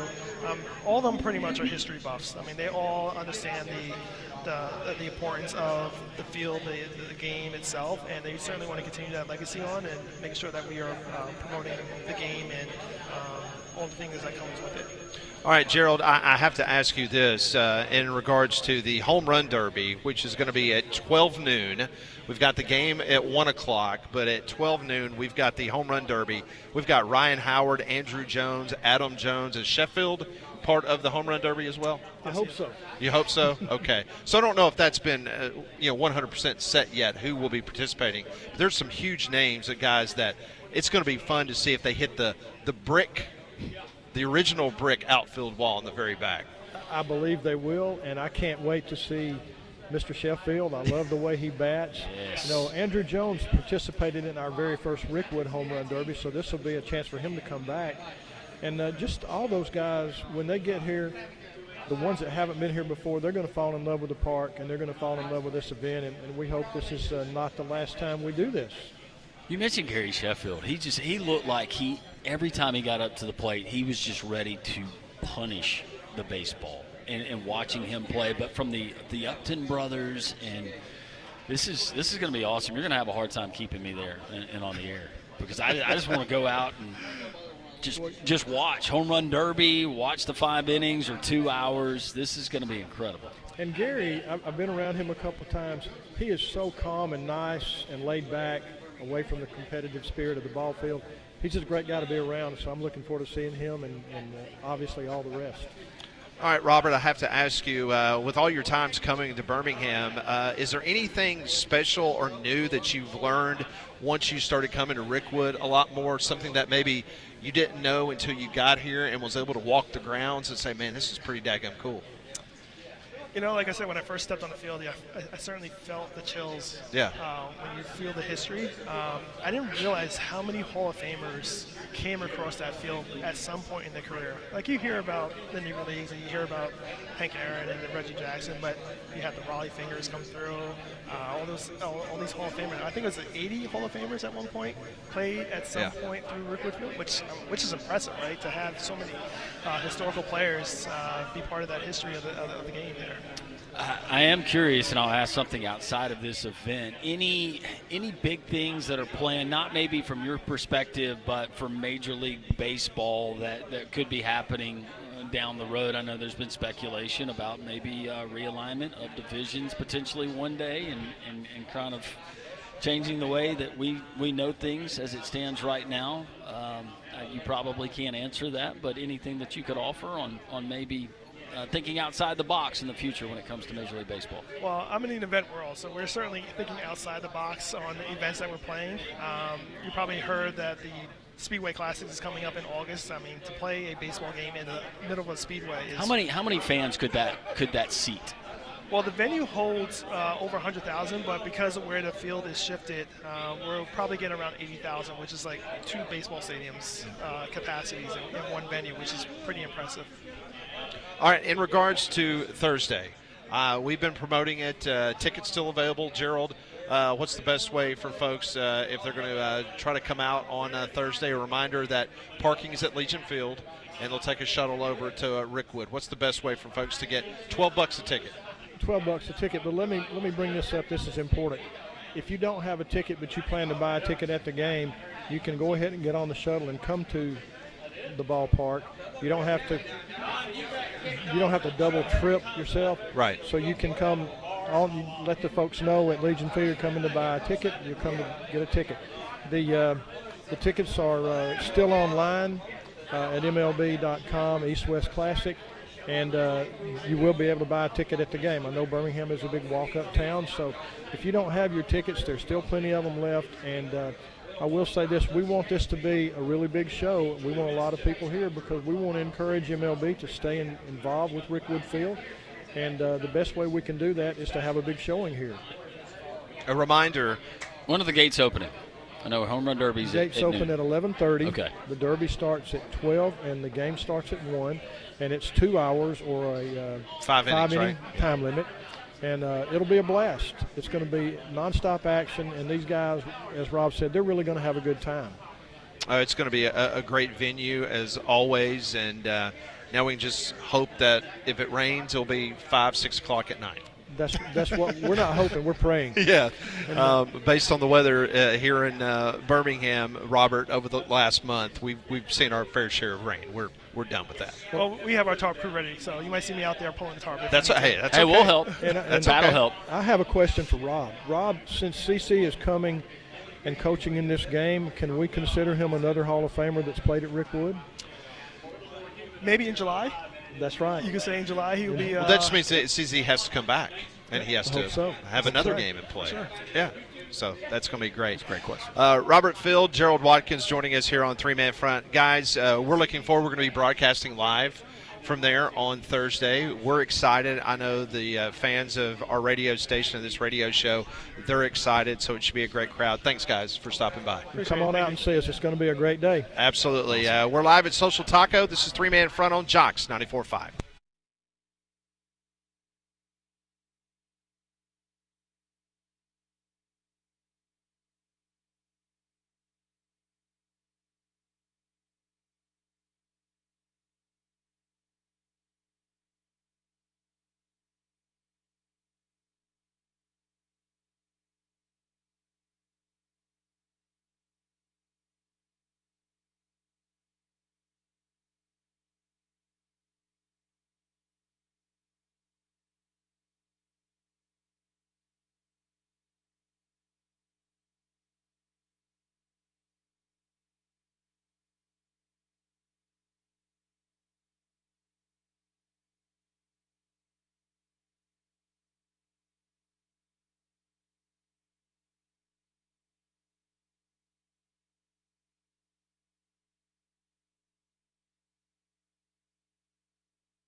It is 11:48, Jox 94.5. Just a great conversation with Robert Field and Gerald Watkins. Appreciate those guys coming up here. They're going to sit down with Mike Newton, friends of Rickwood. They're going to have a great bite to eat here at Social Taco. You can join us here.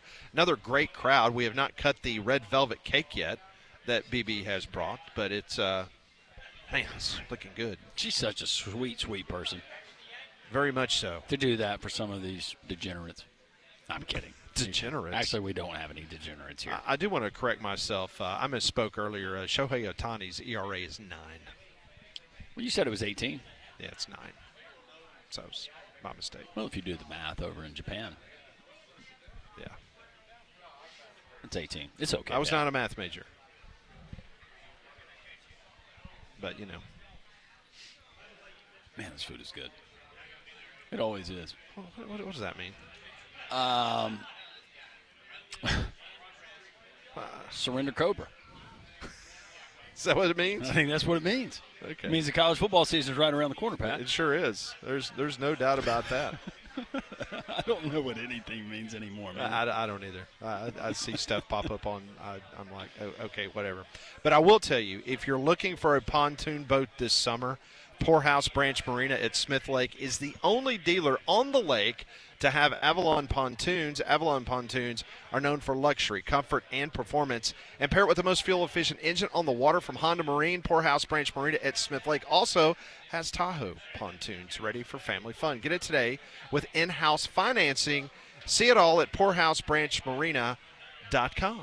LSU trying to do their part, and they're well on their way to another win in Omaha at the College World Series. Tigers leading the UCLA Bruins 8-3 as they play in the 8th inning. So we will keep you updated there, but LSU trying to stay in the winner's bracket, and, of course, this would move UCLA to the elimination bracket, and because the game, because of weather, got moved to today, they would have to turn around, Pat, and take on the Arkansas Razorbacks, who had a pitcher that accomplished quite the feat yesterday versus Murray State. Man, you just cannot say enough of what we witnessed yesterday with Gage Wood, the first no-hitter in the College World Series since 1960, the third ever no-no in Omaha. Also set the single-game College World Series record with 19 strikeouts. He carried a perfect game into the 8th inning. 119 pitches, most pitches that he has thrown this year. That eclipsed the 89 he threw earlier this year for Arkansas. His last pitch of the day, 97 miles an hour. He was in so much control, Landrum, that 20 of his first 22 fastballs that he threw were strikes. Oh. Let's just say he was on yesterday. He struck out 7 hitters in a row at one point. He had 9 strikeouts through the first 4 innings.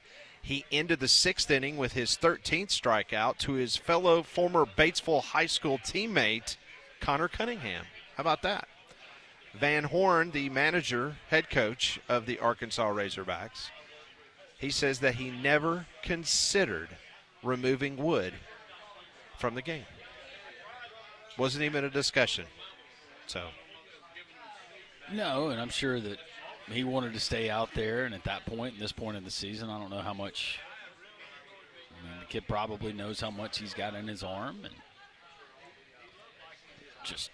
It might not be something that we ever see again in our lifetimes. No. Might not be something we see for another 2 decades. Just to do it there and to do it. The fact that he had a perfect game and then he hit a batter. That's how he lost his perfect game. Not a bloop single, not an error on the infield, a hits batsman. That's what made him lose his perfect game. That's tough. Also, did you see the news? Not that it's shocking, but PGA Tour Commissioner Jay Monahan's going to step down at the end of his contract in 2026. And he's going to move to day-to-day responsibilities of running the circuit to new CEO Brian Rolap. So that news coming out, and he's had a lot that he's had to deal with on his watch. From the PGA Tour to Live to everything else that's kind of gone on and the civil war that was. But it seems like everything's kind of settled down now.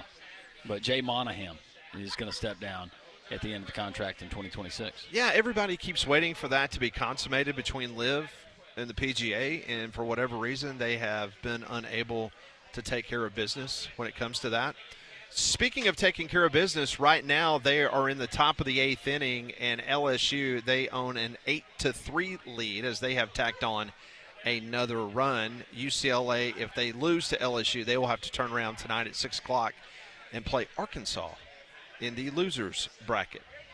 So Arkansas is hoping for another crack at the LSU Bengal Tigers. So we'll see if that indeed can come to fruition. And speaking of Omaha, coming up in just a couple minutes, we will go to Omaha, Nebraska, and talk to Ty Richardson from ESPN Radio in Arkansas. We'll talk to him about just what an incredible afternoon it was for Gage Wood and the Arkansas Razorback program.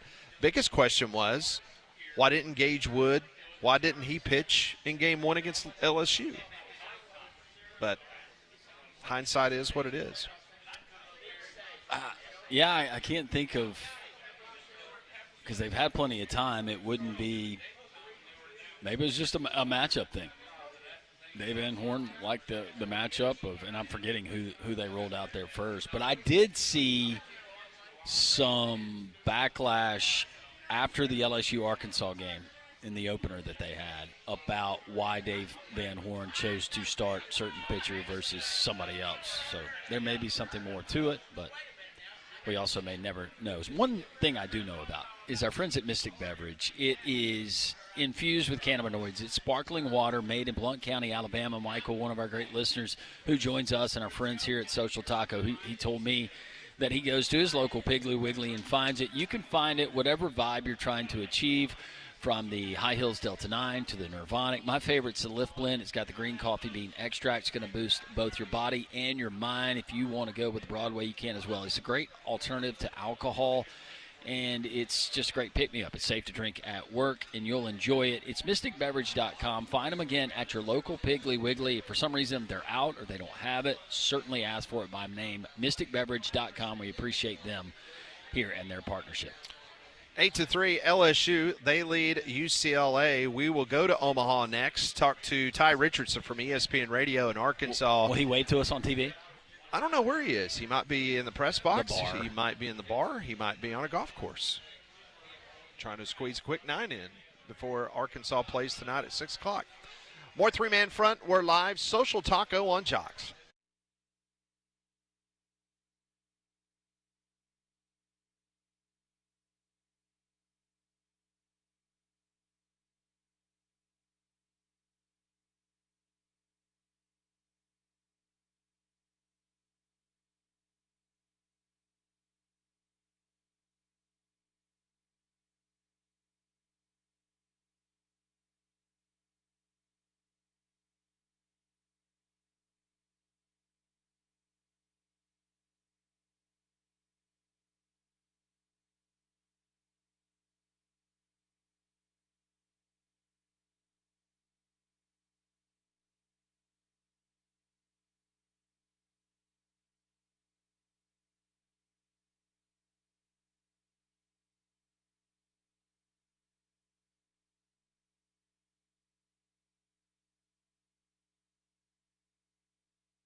It is 12 noon. We're going to go to Omaha, Nebraska coming up in just a matter of seconds. Ty Richardson's going to join us from ESPN Radio in Arkansas. He's there covering the College World Series.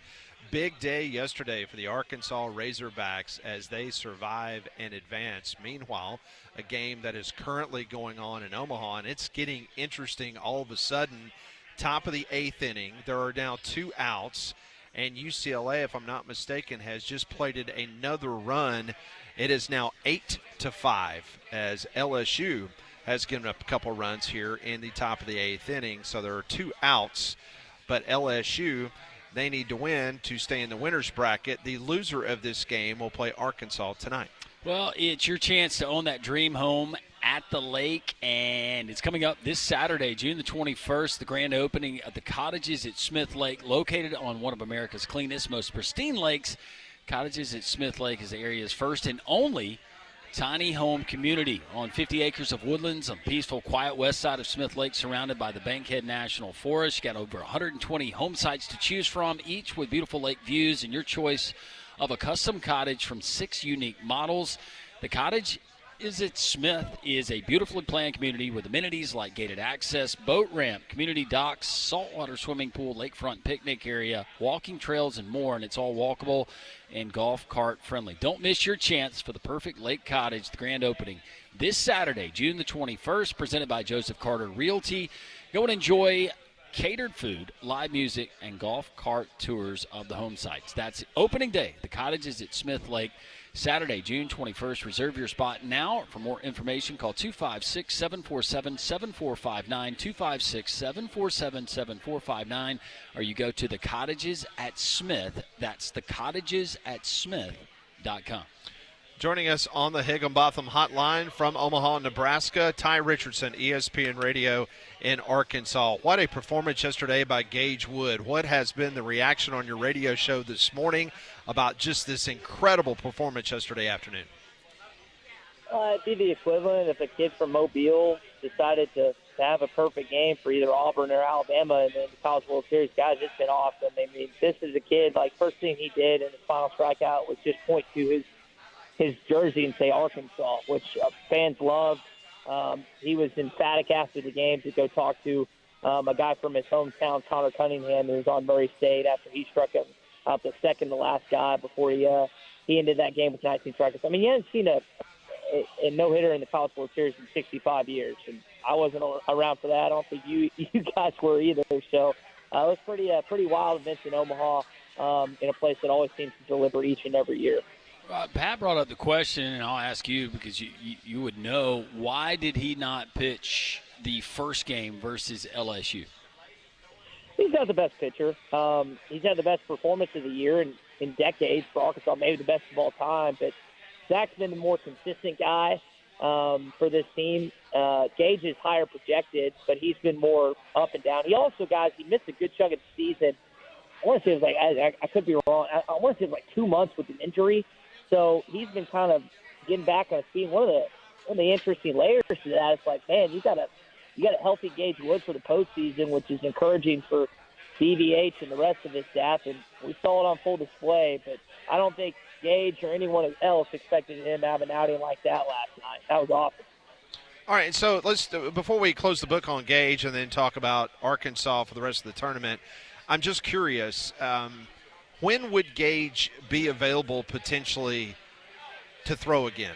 Is that something that is even being discussed now in regards to what his availability would be moving forward after throwing 119 pitches? Pat, I would think that Sunday, and the reason I say that is because I just listened to our fellow coworker in the Voice Razorback Baseball, Phil Elson, kind of lean in towards Sunday, which would be Game 2 of the championship series, and Arkansas's got a long way to go. I've never been a bigger UCLA Bruins fan in my entire life than I am right now, hoping they come back against the Tigers here late in Omaha. But, yeah, I would think that you wouldn't see him in the championship series. And, I mean, he gave you every opportunity as a pitching staff to get there. You didn't use a single other guy. They've only used, between Gage, they used, I guess it was Gackle, Fouch, and 2 others. Forgetting the other guys off the top of my head, but you put Gibbler and one other dude in Root. So in that situation, the only guys that aren't going to be available are Gackle and Wood tonight.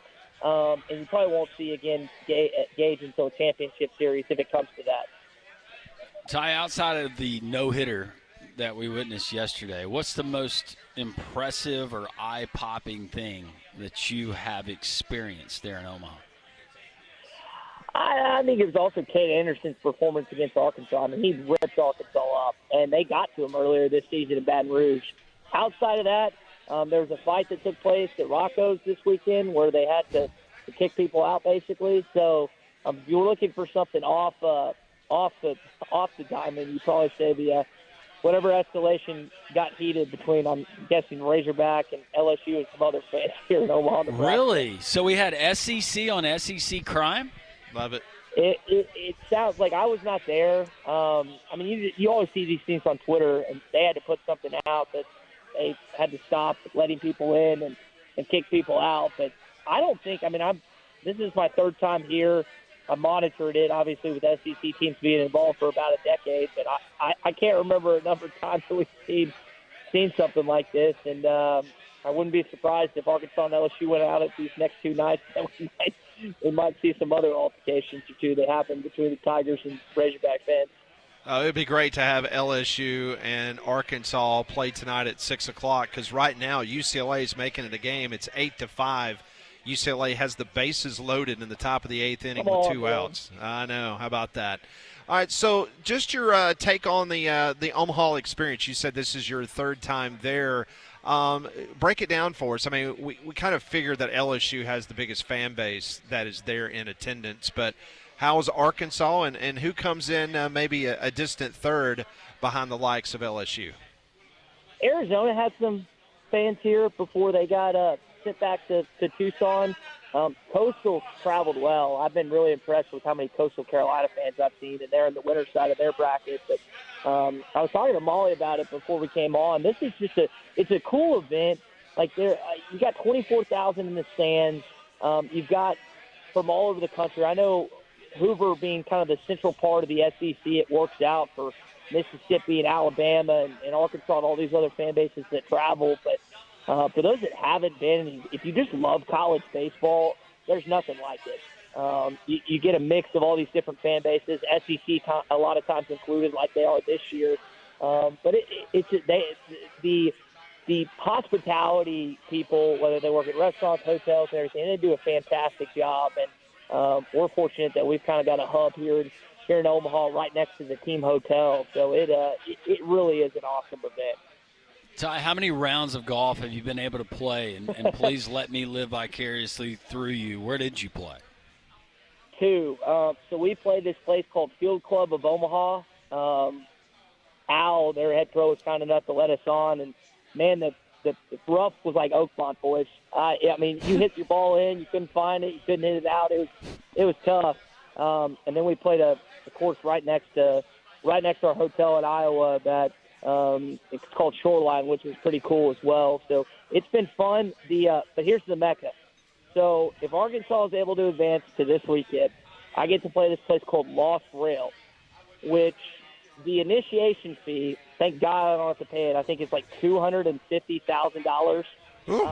But my brother and I are going to get a chance to play it on Friday if Arkansas is able to advance.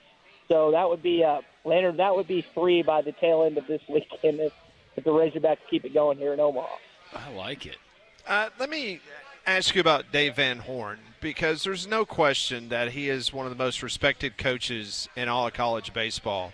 If Arkansas were to lose, whether it's tonight or not get the ultimate prize of winning the national championship, how much criticism, if any, will there be in the state of Arkansas on this baseball program not finishing the deal? I just think it's one of those things where Saturday night you saw why Arkansas is Arkansas and LSU is LSU. I mean, Tigers have 7 national championships. They've been 20 times to Omaha in the last 40 years. The Razorbacks been here 8 times under DBH, and it's awesome. And they've had great season after great season under him. But you just start to wonder if it is truly coming to an end here in the next few years. Is this going to be a Mike Martin legacy, which is not a shot at the late Florida State head coach, or are they going to get one? It was kind of odd to see the SEC. I mean, you only have 2 of the 13 teams remaining in Omaha, and you thought there would be more than that. the Razorbacks really felt like with the projections and the betting lines and everything else, not only are we going to finally pick off LSU for the first time ever in postseason, they're over against the Tigers, but we're gonna win this thing. And they're not out of the wood. I mean, they're not completely dead yet.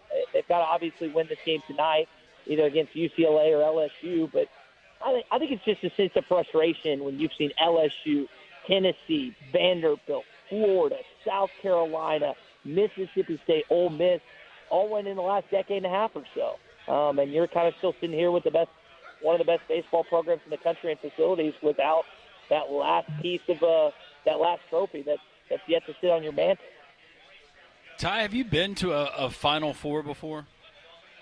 Man, I haven't. I was living vicariously through you, Landon, when you were in San Antonio earlier. I've been to plenty of Sweet 16, Elite 8s, round of 32s and 64s, but yet to go to a Final Four. I was just wondering, and it's not fair because the College World Series it lasts throughout the week, and unlike the Final Four and the College Football Playoff National Championship game. But I was just for comparison's sake, the game day atmosphere, the maybe the venue, some of the bells and whistles, how they differed, because I haven't been to a College World Series. I'm living vicariously through you. I think they're probably similar. What I would say is I'm a bigger basketball than I am baseball fan. So Indianapolis, Indiana is where I watched Arkansas lose to Baylor in the Elite Eight 4 years ago. And coincidentally, that's where the Final Four is next year. Cal's got himself a lethal roster that he's been adding pieces left and right and retaining them as well. So I could finally take one in next year. But I bet there's a lot of similarities. Obviously, it's 4 teams compared to 8, and it's over the course of 2 weekends rather than one, as you were talking about. But though I haven't been, I would still put the Final Four above a College World Series. But I could be proven wrong. More of a basketball fan.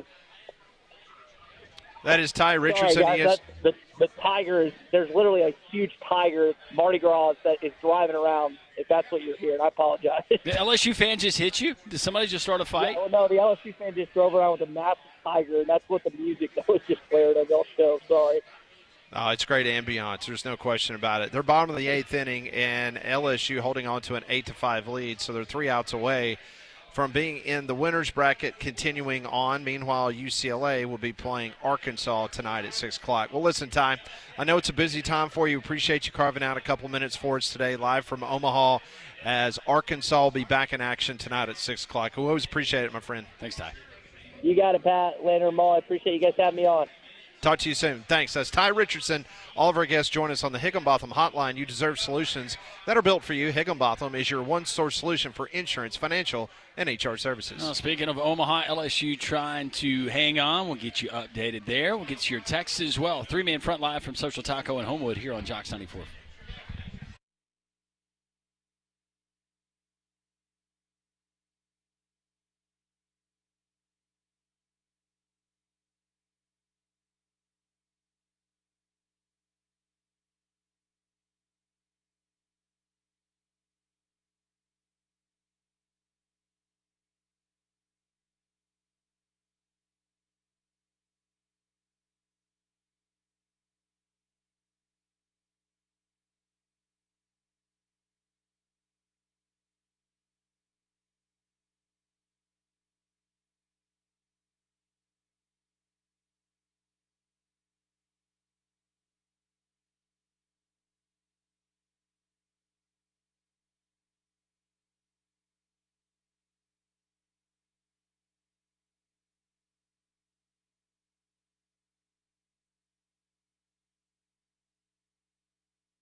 We're back live at Social Taco. This is Three-Man Front on Jox.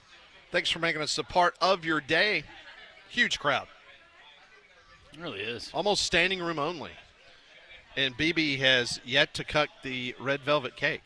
I think she just walked around and wanted to take a head count on how many people wanted a piece of her red velvet cake that she made for all of us. I don't eat sweets and I don't eat cake, but that thing looks so good. And you know it was made with love. Absolutely. BB's enjoying some chicken feathers like you and I were during the commercial break. They're good. Very good. Really good, aren't they, baby? Yeah, get you some. Good to see Jody from Trussville. He made the trip out here. Sitting next to Gringo over Yeah, there. look at Jody. Yeah, you didn't even see Jody, did you? No. He's got his endorsement for the paint brand that he endorses. Yeah. Yep. Good stuff. Yeah. Hey, Jody. Hey, good to see you. Yeah. This rain, I bet he enjoys this rain, considering he's got a painting company and they do a lot of exterior work. But that gives him time to come and hang out with us, right? Yeah, exactly. Very much so. Right now, LSU holding on to an 8-5 lead. It's the bottom of the 8th inning. They got a runner at first as UCLA is fighting for its college baseball life as they are sitting here looking elimination potentially in the face if they lose tonight to the Arkansas Razorbacks. So you get to this point and pitching's on fumes, and man. As much of a baseball fan as you are, and I know more of it's geared towards your fandom in Major League Baseball, but you like baseball, you appreciate it at all levels. I am really surprised you've never been to Omaha.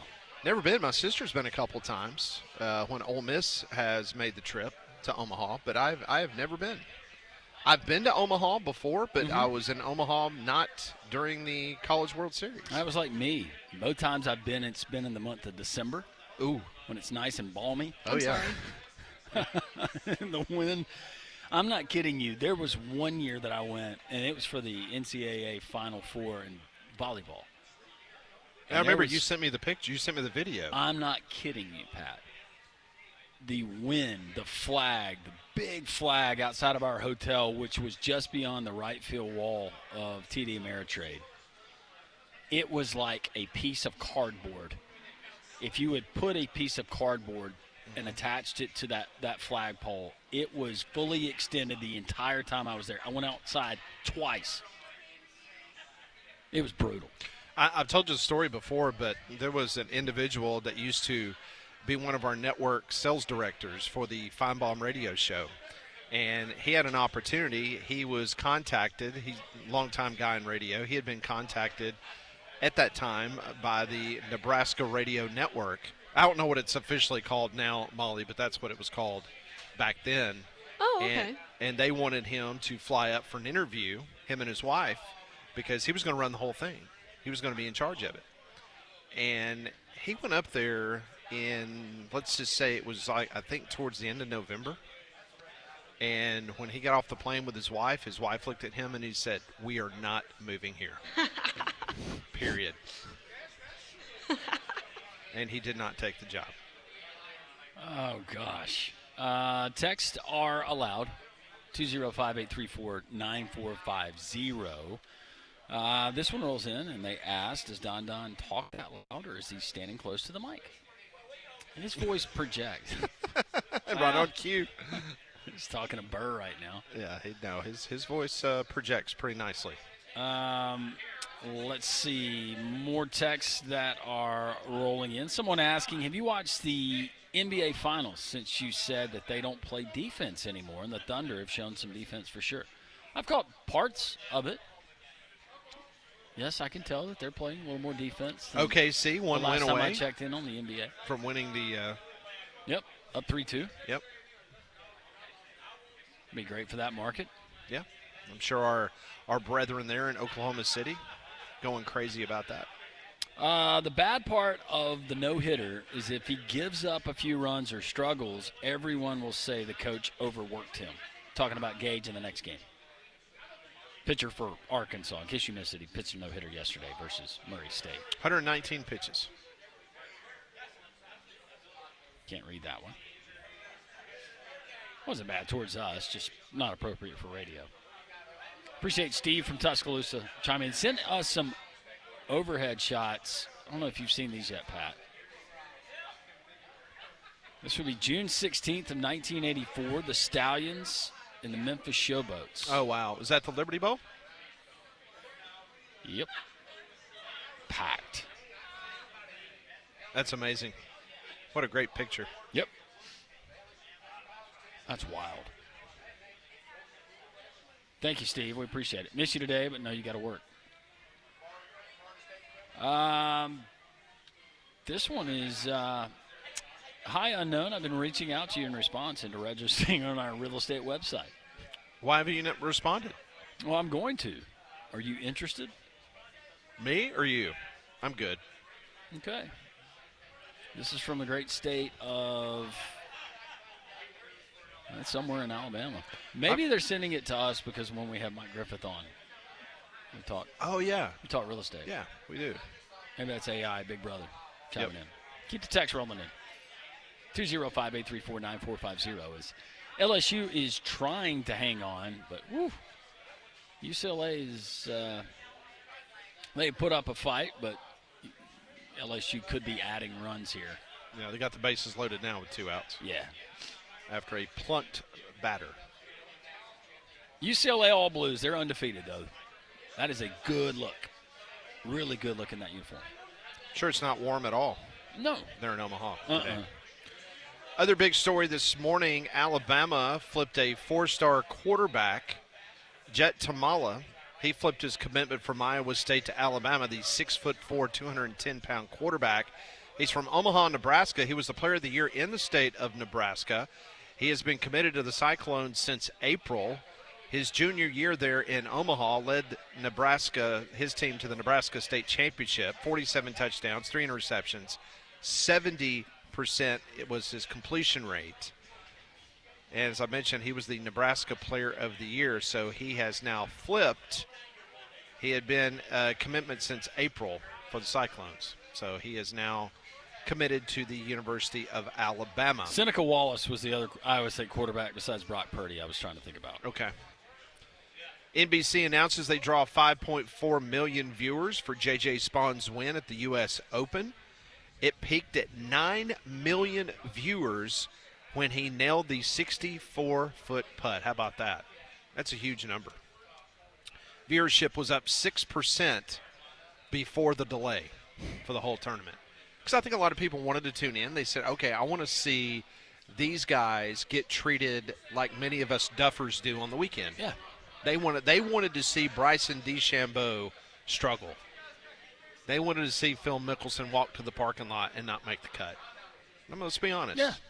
That's what people wanted to see. If you're a weekend duffer and you're out there and you experience some of those pains, you like to see guys run one past the hole and it goes about 20 more feet off the green. But it also adds to golf and just how you never know. And for J.J. Spahn in those conditions to play that course the way that he did for 4 consecutive days, incredible. Very much so. That would be something else. You're going to get Shinnecock next year. Yep, you said what? Kept going at +1? Yeah. Is that right? +1. Yep. Wow. Back in 2018, I think is the last time. Maybe, that is amazing. that they played there. +1. Yeah. Hey, man, the USGA don't play. No, they don't. But they're just trying to find the best golfer, Pat. They're not trying to embarrass anybody. They're not trying to embarrass anybody. We just keep looking for the best golfer. That's what they do every year. I tell you each and every day about Courtesy GMC in Trussville. Their summer sales event is going on right now. The AT4X, man, the inventory, it's just through the roof. Plenty to choose from. Whatever you need, whatever color you desire, they got it right there. 9 acres of inventory at Courtesy GMC in Trussville. I went by there over the weekend. It is just so impressive of not only what they have with the brand new inventory, and I'm talking about the AT4X, the Sierra trucks, or I'm talking about the Canyons, the Acadias. How about the Denali packages for the Yukon XL, or even the Terrain? My parents drive a Terrain. I drive an Acadia AT4. I've never been happier with a vehicle than I am because I went to Courtesy GMC, and they took care of me from a courtesy standpoint, and they were able to give me not only because I'm just a great guy, but they would treat you that same way if you go to Courtesy GMC because they're going to give you the best deal. They want you to go to courtesybirmingham.com. They want you to check out their inventory, and they want you to compare and contrast against other dealerships, not only in Birmingham but around the Southeast, because you're not going to find a better deal anywhere than Courtesy GMC in Trussville. Easy to get to, off of I-459, exit 32. Go on by and see Drew Lolly, Josh Gargis, and the wonderful people there at Courtesy GMC. More three-man front here on Jox 94.5.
.31, we continue live from Social Taco here in Homewood. We're just watching some College World Series with our friends here in the Taco Terrace. You can still join us as we broadcast until 2 o'clock every single Tuesday here at Social Taco. And don't forget, it's not just lunch, not just dinner during the week, but also great brunch on the weekend. Saturday and Sunday, they feature their bottomless tapas brunch 10 to 2:30 on Saturday, 10 to 2:30 on Sunday. SocialTaco.bar for more information. It was interesting because you were just telling me during the commercial break that it has been made public, some of the salaries of the Texas A&M. Is this the football or just the athletic department in general? This is the I'm guessing this is football because it has the it's basically the recruiting personnel / so this is for football, and through a public records request, they were able to reveal some of these. And I was actually a little bit surprised because I guess the general manager, and we get a lot of general manager now, right? What is Courtney making in Alabama? Was it $800,000? Yeah, it's something like that. Which is interesting. Texas A&M employs a 10-person personnel department, general manager, player personnel, recruiting operations, on-campus recruiting directors. So Derek Miller, who followed head coach Mike Elko from Duke, he is at the top of that 10-person personnel department, and he pulls in $200,000, which actually seems a little bit modest to me. Yeah, because Courtney Morgan, he makes $825,000 at Alabama. Yeah, so I don't know how much more the job requirements are for Courtney than they are Derek, or if they're the same. Senior personnel executive for Texas A&M, $150,000. You've got director of player personnel at $100,000. Then the assistant director of player personnel at $90,000. On-campus recruiting director at $80,000, and then assistant director of player personnel $75,000. Scouting assistant $75,000. Assistant director of on-campus recruiting at $70,000. Scouting assistant at $65,000, and then the coordinator of on-campus recruiting $55,000. Reading through that, I would think that maybe Courtney Morgan, there's a couple of different job titles that fall under what he's actually doing. His responsibilities may be more vast, what they're willing to pay. I just thought that was interesting, and maybe we'll get more transparency when it comes to these big-time athletic departments and just how much is in the budget and where the money's going. Yeah, it is interesting, and maybe the department is a little bit larger maybe than Alabama's. Maybe they're having to distribute those funds more equally, but it's a larger department, if that makes sense. Yep. But yeah, Courtney Morgan, $825,000.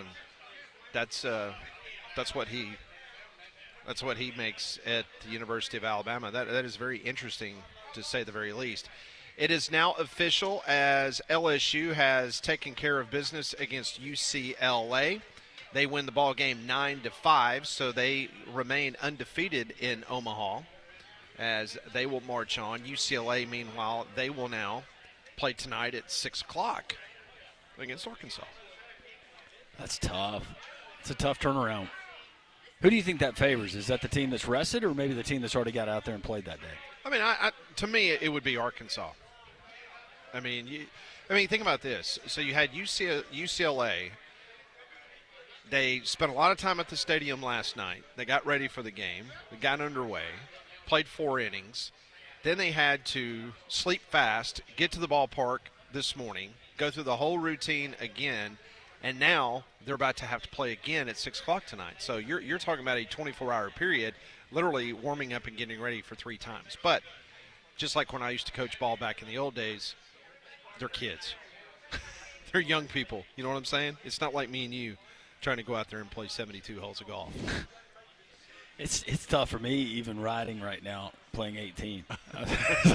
What is wrong with me? It's just a different type of stamina, I guess.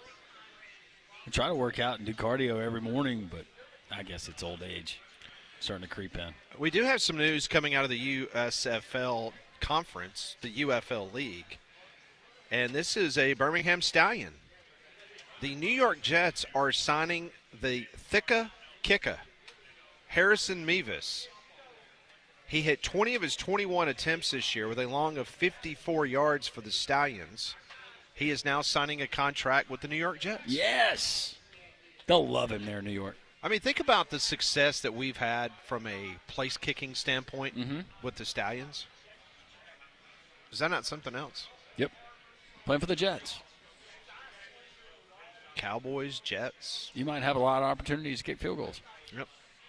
Goes on and on and on. You think he's disappointed he doesn't get to share a locker room now with Aaron Rodgers?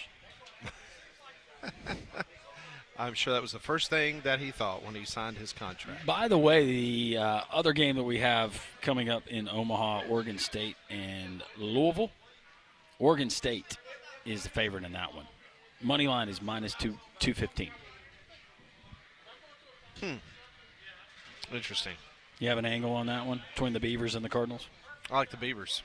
Of course you do. Of course you do. Well, How much does the Big Ten appreciate UCLA, though? At least they get some representation, right? Yeah. Very much so. I should be very happy. Is that the last conference you think of when you think of college baseball, the Big Ten, Big as far Ten? as the powers? Yes. Yeah. And part of that is due to weather. Yeah, it's due to the weather, and Minnesota plays at U.S. Bank Stadium and with the old Teflon wall, and it just looks weird. Michigan had a good team a few years ago. Remember when they played Vanderbilt, right? They squared off in the College World Series. Yep, they did. So, but yeah, as far as the power conferences go, no doubt. I'm not picking on Molly's conference. That's just not when I think of college baseball. I do not think of the Big Ten. When you think of college wrestling, you think of the Big Ten. Yeah, absolutely. Oh, yeah. When you think of college wrestling, which is all the time. So when you think of college basketball now, what do you think of? What conference? SEC. I think it goes without saying baseball, SEC. Softball? Softball, SEC. Track and field. Gymnastics, I think SEC. Track and field? SEC. Arkansas, LSU, outstanding programs. Water polo. I got to go West Coast there. I think it's Stanford.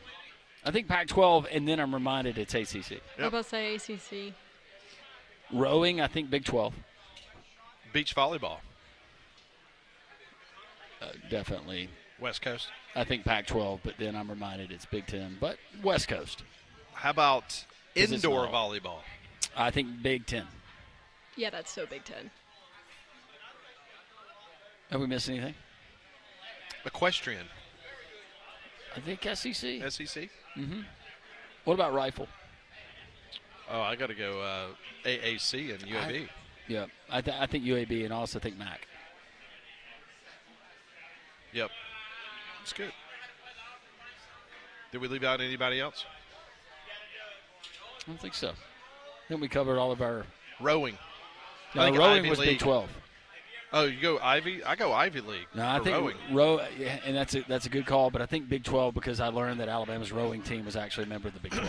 So every time I think of rowing, I think of folks going to Harvard or Yale, and they get out and row before they go to class. Was it a rowing scene across somewhere that was picturesque in A Few Good Men? Was that early in like the opening credits? People rowing across the water. Oh, in Annapolis? When's the last time you rowed a boat? Probably high school. Was it a kayak? Does that count? Sure. That counts. Golly, it was. We went down. We went on one of those. It was the mangroves. We went down to the Keys, me and my wife, and we decided it was a nice, calm day. We were going to go on one of these guided kayaking things with a bunch of people, and out of nowhere, this storm whips up, and we're going upstream. I didn't know whether to cry. Do you have your cellular device ready to? It was awful. It was terrible. The guy's like, "Yeah, that's one of the worst ones we've ever seen." Oh, wow! I was Thanks. like, yeah, That was great. I told her, I was like, no more No more excursions. activities that require that much physical effort that we're gonna pay for. We're gonna lounge on the beach and look at things. So LSU wins 9-5 against UCLA. They remain in the wonderful winners bracket. Meanwhile, Arkansas and UCLA tonight in action. More three-man front. We're live. Social Taco here on Jox.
12:45, welcome back. It's three-man front, Landrum and Pat. Molly hanging out as well.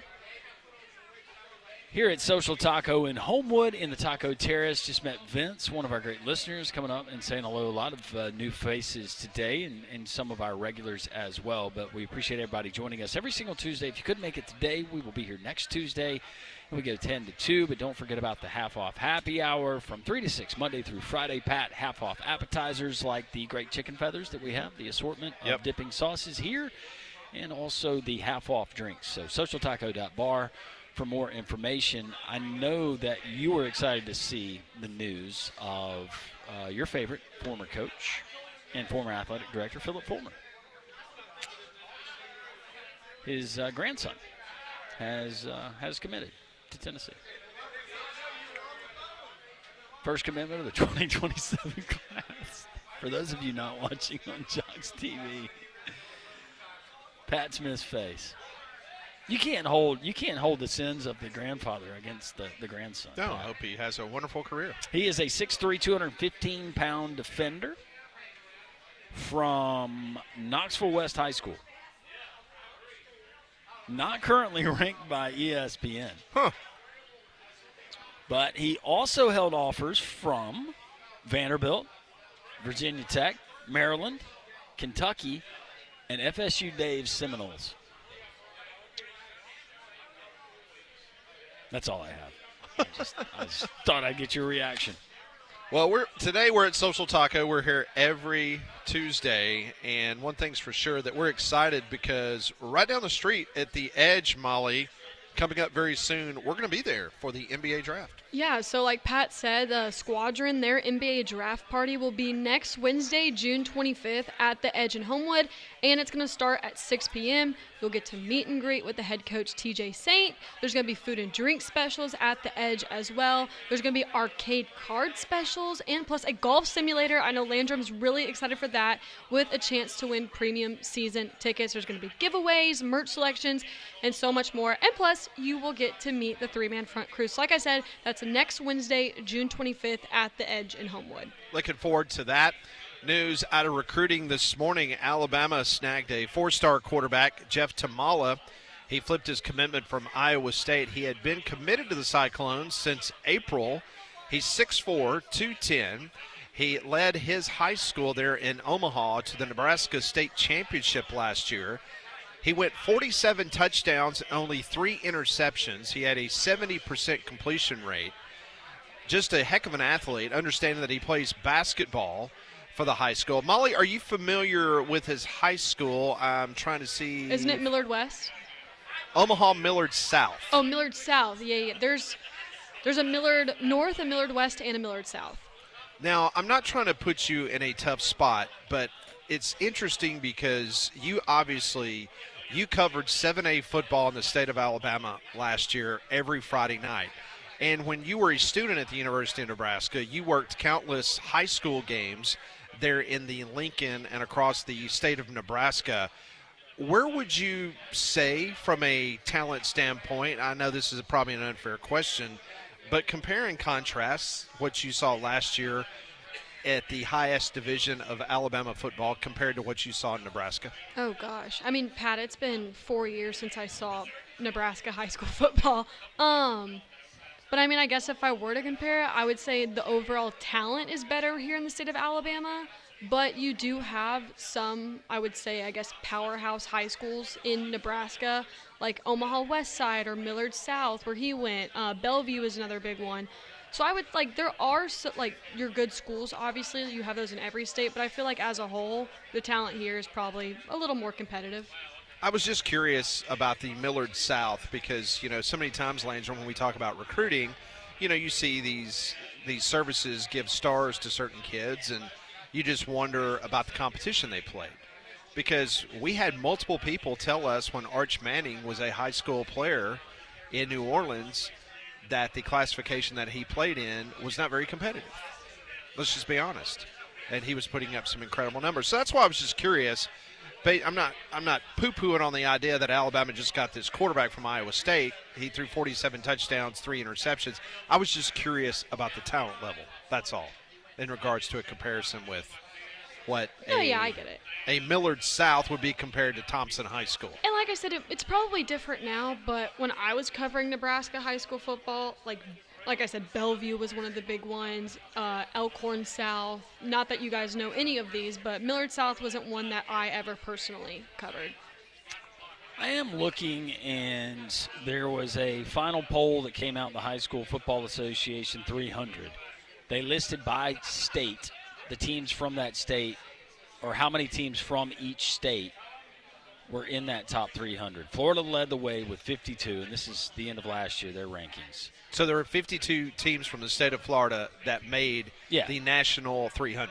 Yes. Okay. No surprise there. Texas with 38, Georgia with 28, California with 27, Ohio with 23, the state of Tennessee with 13, Louisiana with 12, Alabama with 11 teams, North Carolina with 9, Arizona at 8. You got Pennsylvania, Utah, Indiana, Kentucky, Missouri, South Carolina with 6, Arkansas, Maryland, New Jersey with 5, Hawaii with 4, Illinois, Michigan, New York, Oklahoma, Virginia 3, Nevada 2, Colorado, District of Columbia, Mississippi, Oregon, and Washington with 1. I'm a little surprised that Alabama only had 11. I am too. And to be honest, I'm surprised that Mississippi only has 1. Yeah. But Nebraska, if you were paying attention, did not make that list for whatever that means. Right. That's what I'm saying. I just, you try to compare and contrast, different levels of high school football, and I would argue that what you get in the state of Alabama, in the state of Georgia, and the state of Florida, extremely similar. We've had the fortunate task of playing Montgomery Bell, which is a private school in Nashville, and their talent was right on par with what you would see at Thompson or Hoover or Vestavia, somebody like that. So Thompson was the highest ranked from the state of Alabama at number 39. Okay. Makes sense based on their success. And the reason we're talking about this is because a 4-star quarterback flipped his commitment from Iowa State to Alabama. 6'4", 210 quarterback. He came to Alabama on an unofficial visit. He had an official visit at Iowa State, then came to Tuscaloosa on an unofficial, and then today he flipped from Iowa State to Alabama. Yeah, and these days you can never have enough talent in the quarterback room, given the transfer portal and NIL and all of that, and you never know. He could find himself positioning himself maybe in a couple of seasons for that starting job. I'm sure that's what he hopes for, but long way to go until signing day. And very a lot of much things so. can happen.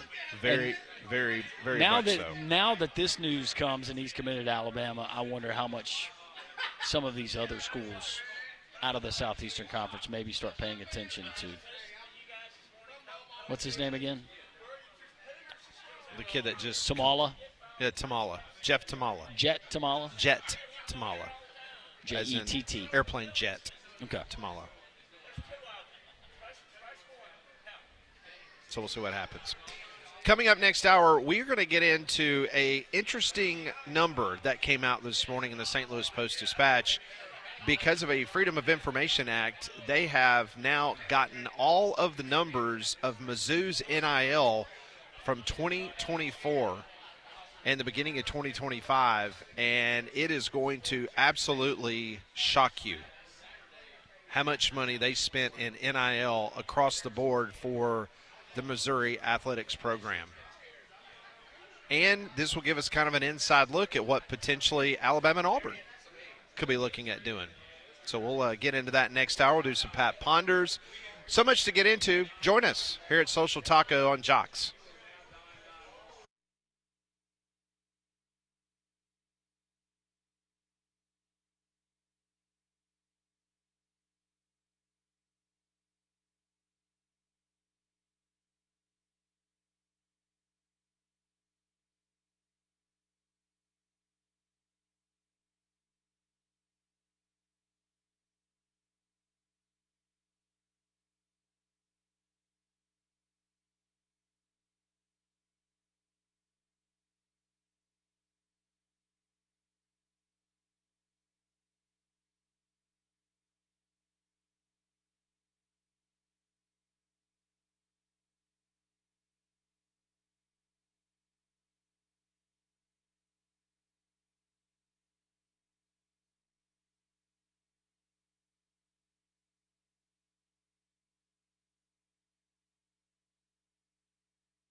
Welcome. It's fourth hour. Three-man front. We're live at Social Taco. Be here until 2 o'clock. Take you up to the Paul Feinbaum Show right here on Jox. Pat and Landrum live here at Social Taco. I know you don't eat sweets, but I'm just telling you, you just missed a real treat eating BB's red velvet cake. That was fantastic. I saw your reaction and everybody else who's had the cake. Gringo gave 2 thumbs up, Yeah. right? I think FSU Dave, 2 thumbs up, yeah. Damian Mitchell is here on site. He is enjoying a piece of BB's red velvet cake. Joe's teaching him about baseball. It's going to be a long conversation. Yes, it is. A very intense conversation. Yeah. You think Damian's going to give him his Maplesville High School stats? Probably. He played 4-man baseball Is that what he did? at Maplesville. I thought he played wiffle ball. They were limited on numbers. I thought it was wiffle ball. Wiffle like in ball. somebody's backyard. It was a sanctioned sport. Just kidding. We love Damian. In case you missed it, College World Series earlier, LSU. Big win today, 9-5. It's a great song back in the day. They take out the UCLA Bruins, so UCLA's got to turn around tonight and play Arkansas. The loser of the Hogs and the Bruins will go home. They'll call it a year. Talked to Ty Richardson a little bit earlier in the show to kind of give us an idea of what's brewing there in Omaha. Also earlier on the show, Mike Griffith joined us. Full 30 minutes with Mike Griffith. If you missed that interview, fascinating story or two that he told in regards to Sean Alexander, Freddie Boom Boom Kitchens out of Etowah High School. That was worth the listen if you want to go back and download the Three-Man Front podcast. Also, Gerald Watkins from the Friends of Rickwood. Robert Field, the senior manager, global events of Major League Baseball. They joined the program here on site as we discuss what's coming up on Thursday, which is the East-West Baseball Classic All-Star Game, celebrating the Negro Leagues and celebration of Juneteenth out at Rickwood Field. Tickets are only $12, and you can get on a shuttle at Legion Field and head over to Rickwood Field. So it should be a lot of fun coming up on Thursday. Yeah, and for the folks that are listening and they're wondering, all right, who are the guys that are going to be participating? Pat, you've named a couple, but you go through the list. It's pretty insane, from Jake Peavy, Ryan Howard, just some of the guys that the Upton brothers are going to be there. Michael Bourne, if you remember him, Andrew Jones for the Braves fans, Gary Sheffield, who played not only with the Braves but a lot of different clubs, 22 major league seasons for him, Dexter Fowler, of course CC Sabathia, who was so instrumental in kind of putting this together. You've got Jason Kendall, 3-time All-Star catcher. Prince Fielder, a 6-time All-Star, is going to be a part of that. Adam Jones, and so many others. But that'll be a whole lot of fun. I'm sure Connor will be excited about seeing some of his former Yankees like Nick Swisher. Well, he was all scared to talk to him last year. Don't you remember? I mean, literally, we're sitting 5 feet away with CC Sabathia and Dexter Fowler and a lot of those guys. Me and you were playing it cool. Yeah. And it was just like going, just say something. Just say something. Just to like, him. Molly was telling me as Molly and I were walking out of the VIP area, she's the one that gave me the courage to go up and have a few words with the ownership group of the St. Louis Cardinals. I had to calm him down a little bit, too. I know you did. I know you had to calm him But down. he kept us cool. I'll give him credit. I welcomed him to Birmingham. You were having, at that point in the season, you guys were much different spot than you are now, right? Well, we were right around. Where are y'all, third right now in the Central? Mm-hmm. We were an improved baseball team. I mean, heck, the year before we were daggum 20 games under 500. Do you feel like we've seen the Cardinals best, or you think they're going to make a playoff run? No. So we've seen about all we can get out of the Cardinals this year. Yep. But I still enjoy watching them, just like you enjoy watching your Braves. Yeah, but would you rather have a team just knowing, like you knew coming into the season, what you didn't have and the lack of investment for big-time players that ownership had made? Or would you rather be in my situation as so many Braves fans, is you got a pretty good roster and you're just woefully underperforming? I would be more irritated at what you're experiencing than what I'm experiencing. Because at this point, do you blow it all up you just replace. I'm not saying all of it, but some of those guys. Ozuna, is he going to play a part of that? Sean Murphy, Ozzie Albies. You got to have an answer at shortstop.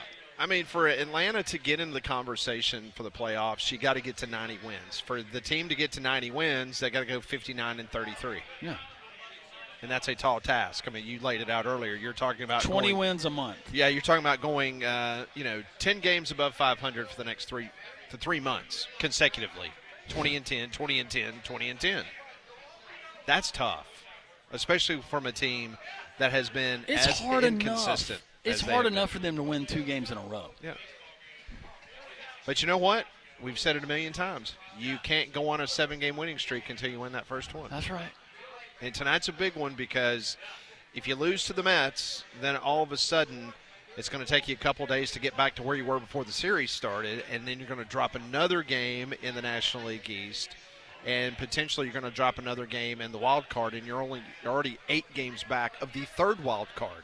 I'm not talking about the first spot. I'm talking about the last team in the playoffs. You're 8 games behind them, and you're 13 games out in the National League East. Oh, plenty of time to get ready for college football season. Is that the way you're looking at it? Yeah, pretty much. But one thing's for sure, I think the trade deadline will be very exciting to see what the Braves are going to do. Well, they claim they're still in buying mode. But you get swept by the Mets, and then we got some games versus the Phillies coming up, and things don't go well there. Then, well, I was just talking to FSU Dave. He's a huge Yankees fan, and the Yankees lost last night to the Angels. That's their 4th loss in a row. And we're just talking about what the Yankees need, and he was talking about relief pitching. Well, what's the one area that the Braves need? Relief pitching.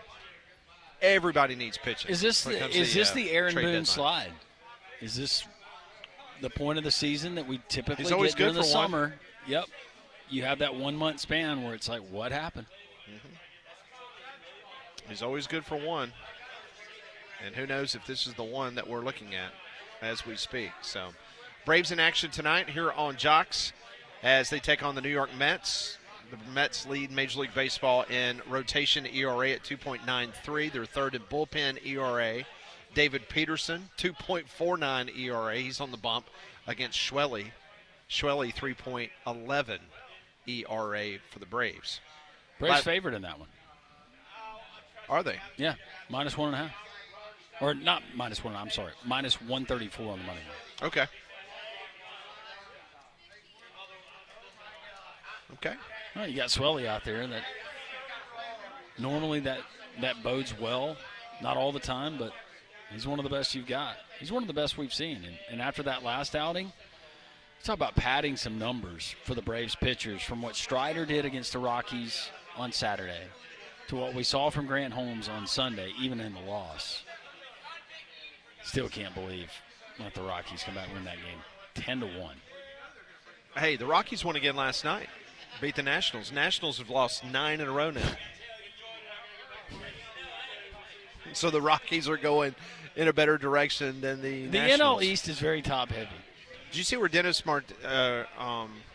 Martinez, what he had to say? Dave Martinez, sorry. Dennis Martinez was a former Montreal Expo pitcher. He was. Always had a good chaw on his cheek. Yep. Dave Martinez, he gave the media the what for the other day. He said, this is not about coaching. I mean, he literally threw his players under the bus. He threw them under the bus, and then he put it in reverse and ran back over the team. He did. He said that. No, let me get specific. It's this guy. It's not about coaching. Talking about how his coaches get to the ballpark so early, and they do this and do this, and yeah. How tough is it to be a Major League Baseball manager? Do we put too much value in that? This was his direct quote. You ready for this? Yeah. It's not on coaches. It's never on coaching. It's always been on the players. The coaches work their asses off. End of quote.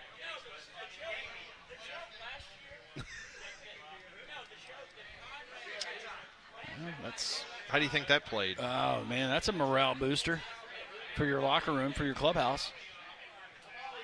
So for all the Braves fans that are criticizing Brian Snitker, I've never, ever criticized the man. There you go. Still on the Braves players. I think it's a combination of both for the Braves. It's never on coaching, never. The coaches work their asses off every single day. We're not going to finger point here and say it's coaches. It's never on the coaches. They work hard. How would that fly in an SEC football post-game press conference? Guys, I'll be honest, it's not about coaching. I know you pay me $11.5 million a year to win, but it's really not my fault. It's that quarterback we're paying $2.5 million a year to go back in there and throw interceptions. Speaking of that, when we come back on three-man front, a fascinating report that came out this morning in the St. Louis Post-Dispatch.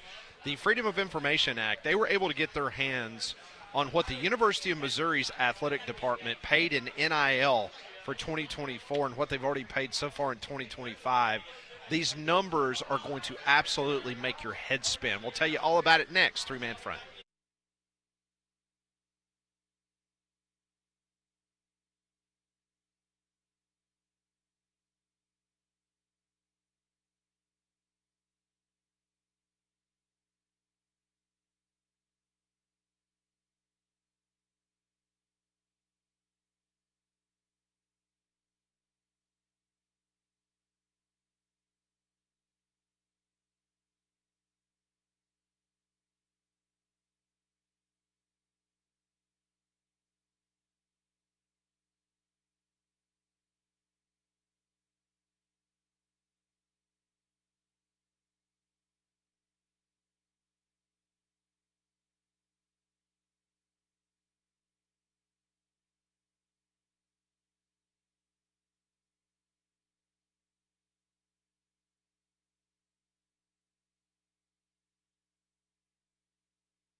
.114, welcome back. It's three-man front live from Social Taco in Homewood. Still got a great group. We've got some late arrivals, had some folks that had to get back to work, had other stuff to do, but we're here for 4 hours. That's the beauty of it, and you can be a part of that as well. 10 to 2 every single Tuesday here at Social Taco. We were talking about Major League Baseball and my Braves, which seems hopeless right now as far as playoff potential. But I went back through and I looked at some of the worst starts that we've had. And all we have to do is go back to last year's Molly's Detroit Tigers. The 81-game mark, the Tigers, who ended up winning the wild card or getting a wild card spot, 37-44. See, Landrum, there is some hope. Which is not too terribly off. I know we're not to 81 games yet, but too terribly off from where the Braves are right now. What? We are 8 games under 500? Is that right? 31-39 or 31-38? Something like that? 8 under. Yeah. So it can happen. The Tigers proved it. But the Braves, they got to play better baseball, and it starts tonight. You can hear the game on Jox as Spencer Schwellenbach takes on Mr. Peterson and the Mets at Truist. Before we get to the phone calls, I want to mention this because I've mentioned it a couple of times. I want to get to it.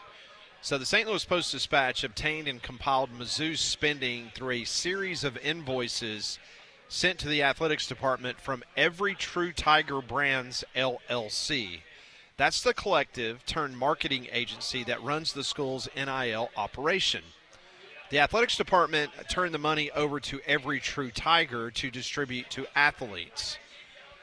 They spent roughly $31.7 million on NIL for the Missouri Athletic Department. Oh.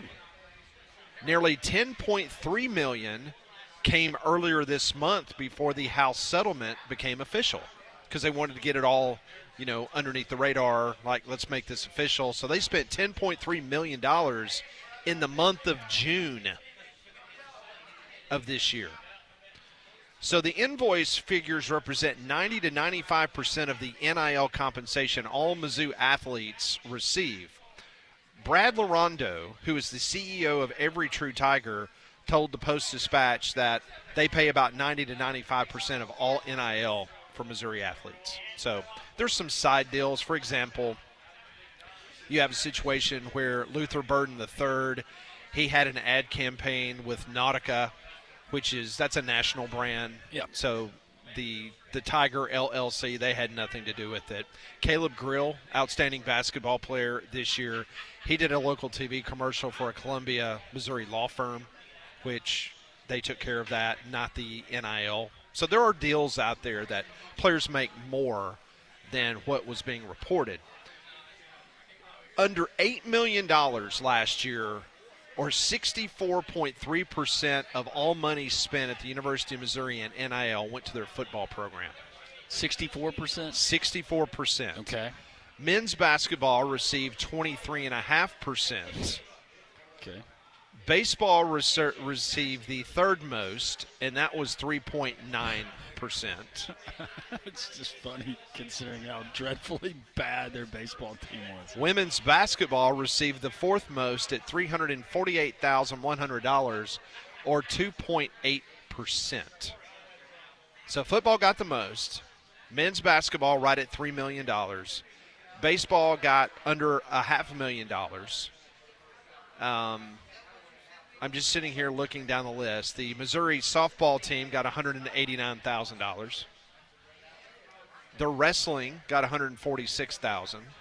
Track and field $140,000.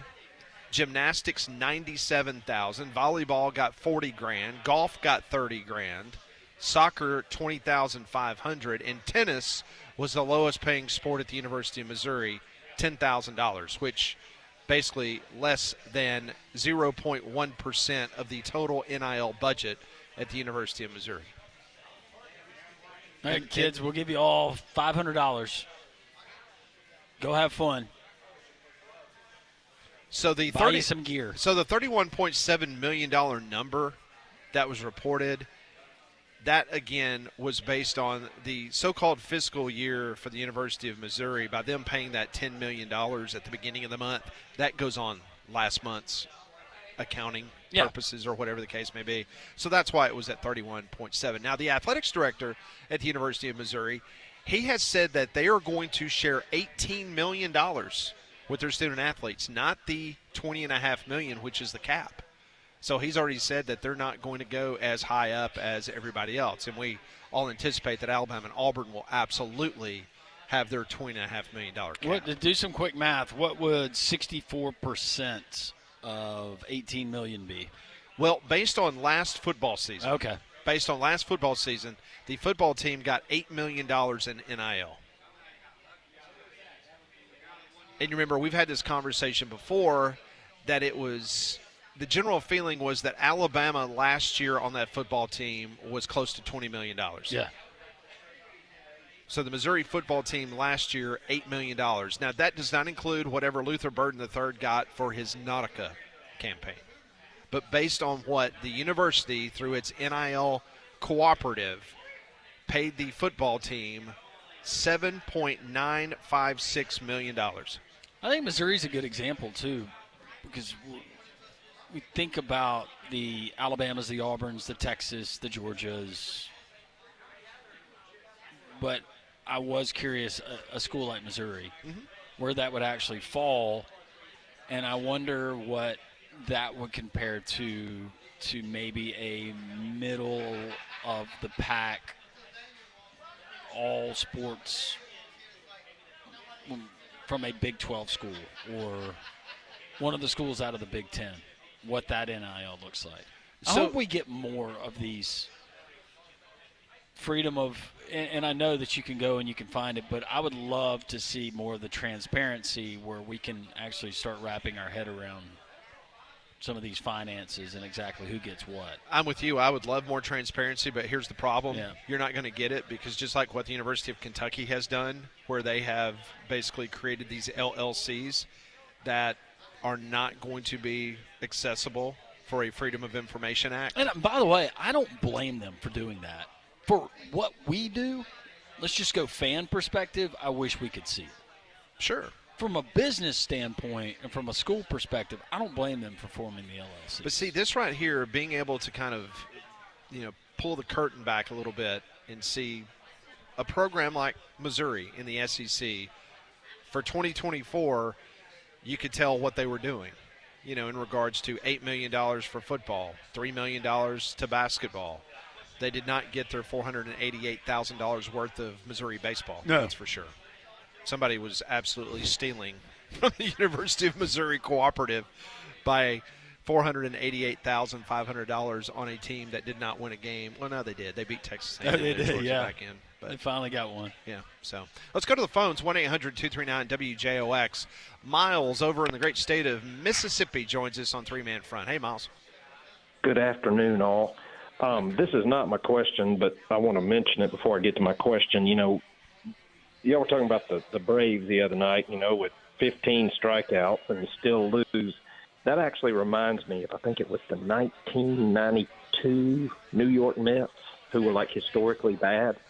And they, I think they had a game where they scored 17 runs and lost 18-17. And I remember a story where there were like a couple guys on the subway, and one of them said, "Hey, man, the Mets scored 17 runs last night." The other guy said, "Did they win?" And that ended the conversation. But yeah, they had 62 Mets. Casey Stengel, he was their manager. I think they won like 40 games for the entire season. No, I'm being serious. I think they were like 40 and 121 or something. I forgot what Lord. it was. Yeah. God help us. Y'all, I called y'all because y'all know media. You're in the media business, and whether it's television or radio, whatnot, I was wondering about something. There's a reason I'm asking. I'll tell you why later. But tell me what, in the long run, is more valuable, having, like, let's say 5 games, let's say 5 events that you broadcast, and you have 3 million people viewing each broadcast, or would it be better to have, like, one event and like 15 million people watch it? Like long term, what's more valuable for the company? In my opinion, and Landrum might disagree with this, in my opinion, if you could have a consistent audience over multiple times, that is going to allow you to go to advertisers and be able to procure someone that you can say, I've got all this, this potential lined up. And it introduces more unique persons, as we so having that, there's a better chance that you're going to have a better cross section or sample demographic wise that would appeal to an advertiser that's trying to reach a lot of different folks. Yep. Gotcha. Consistency, predictability. Yeah. That type of deal. Gotcha. Mm-hmm. Okay. The reason I was wondering is I was wondering, is the college football playoff getting diluted somewhat from a value standpoint if you have 12 games or 16 games instead of 8 or 4? I didn't know if the value is being diluted or not, and you pretty much answered my question. No, I think they love it. If they could play 20, the networks would be all for it. Yeah. Well, y'all, I appreciate it. I was wondering about that. Thank you for answering my question. And anytime, Miles. Thank you. Thank you so Miles. much for the call. Appreciate you. Yeah. 1-800-239-WJOX. Courtesy GMC text line, 205-834-9450, brought to you each and every day by Courtesy GMC. Jason texts in the show and says, can Pat and Landrum do any executive orders and just name Lean On Me, the official movie that Molly watches and reviews on Fridays? Well, I guess we could do that. Still need Cocaine Bear in that rotation. Yep. Oh, Cocaine Bear. It's on. We got the trial of. We had to watch it, or we had to get it for the free trial of Stars, and Cocaine Bear is listed on there. But I did not cheat on you guys. I'm not going to watch it until we all watch it as a group. Oh, that's nice. Thanks, Landrum. Conrad brings the Coke. Whoa. I've already seen it. I know you have. Did Conrad see it already? Nah. I don't know. Has he seen it? I can't remember. Yeah, we had a whole family event that night. Oh, yeah. Like all of us, like around the old days. For those of you who don't get tongue in cheek, I was kidding about the Coke. Others were talking about the soft drink. The Whippets are on the table. Did Conrad tell you he found those on Amazon? The Whippets. Did he now? Yeah, things that have been outlawed. Oh, by the way, I've had some people ask me here on site. Conrad was en route here, and apparently he's had a car issue. I'm not sure if he had a flat tire, and he's trying to figure out how to change the flat tire. Yeah. Or what the situation is, but that's why he is not here on site. He was supposed to join us here around 11:30, and he notified us that he was having some car issues, so hopefully he'll get that taken care of. Going back to what do you think of, what conference do you think of when we name these sports? What about, Posey asked, what about soccer? Soccer, I think ACC. Yeah, likewise. The first thing that hit my mind when you said soccer was ACC. Yep. And Michael from the state of South Carolina says, you think the Big Ten will complain that UCLA will have to play twice in one day against two SEC schools and demand rescheduling? That is a great text. And not to mention the fact that since everyone that coaches at UCLA always has a problem coming east of the Mississippi River, well, actually Omaha is west of the Mississippi River. Let's just say east of the Rocky Mountains. And somebody asking, when are they going to fire Brian Snicker? See, I have a theory on that. He's going to gracefully retire? My theory is that, let's just say that they kind of continue at the current pace they're on. I think that they're going to allow him to be in the dugout for the All-Star game, representing the Braves, because that's customary, whatever the host city is. That National League manager that played in the World Series or the American League manager, they're going to ask whoever the host manager is to be one of the assistant coaches. And you go through all those festivities, and then you got the Yankees that weekend in Atlanta. And then I think after that Yankees series, at that point in time, whether they've come to a conclusion on his future and let him finish it out for the rest of the season because of his longevity and what he's meant to the franchise. Yes. And then do something special for him. Yep. And let him, finish it out. Yeah. And replacements, anybody's guess. We've heard Mark DeRosa. I said bring back Wash, but who knows in Major League Baseball? I'm sure the Cardinals have had a lot of hires where you were like, what? Where did that come from? Unfortunately, a good many of them in the last couple managerial hires. Yeah. We continue. We are live at Social Taco in Homewood. We do have questions from Pat. We will try to answer. We got Pat Ponders on the way next here on Jox.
All right, we're back here at Social Taco on cue. It's pouring down rain outside. Yeah, it is. So you know what? That's good. That means that we're making everybody here in Social Taco hang out a little bit longer with us. So that's good. We do this every day, brought to you by Courtesy GMC and Trustful. This is what we call Pat Ponders.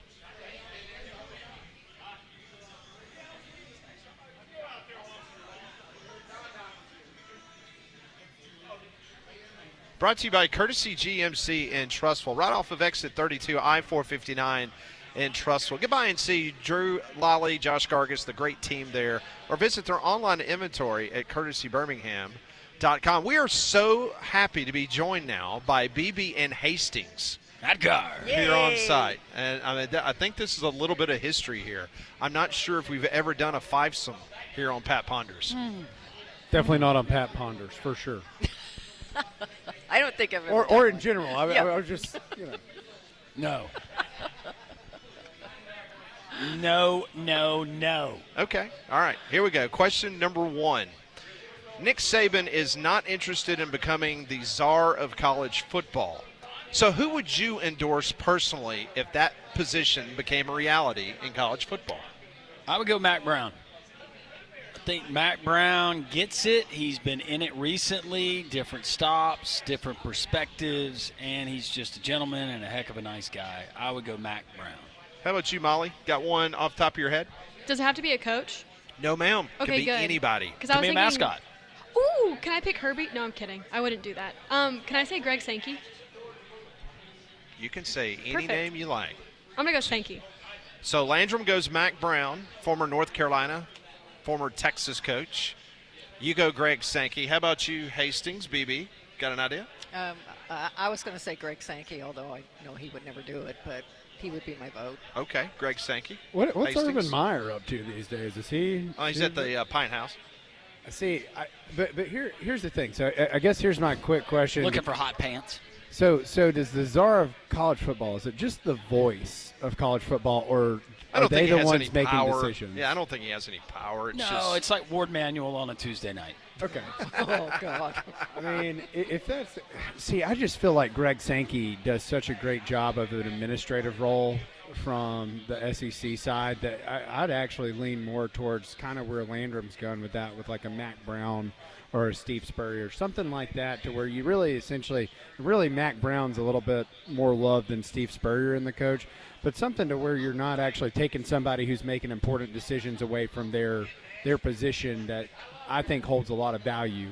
And if you're looking for a spokesperson and somebody that represents the group, one thing I think we can all agree on Greg Sankey, when's the last time you heard him misspeak?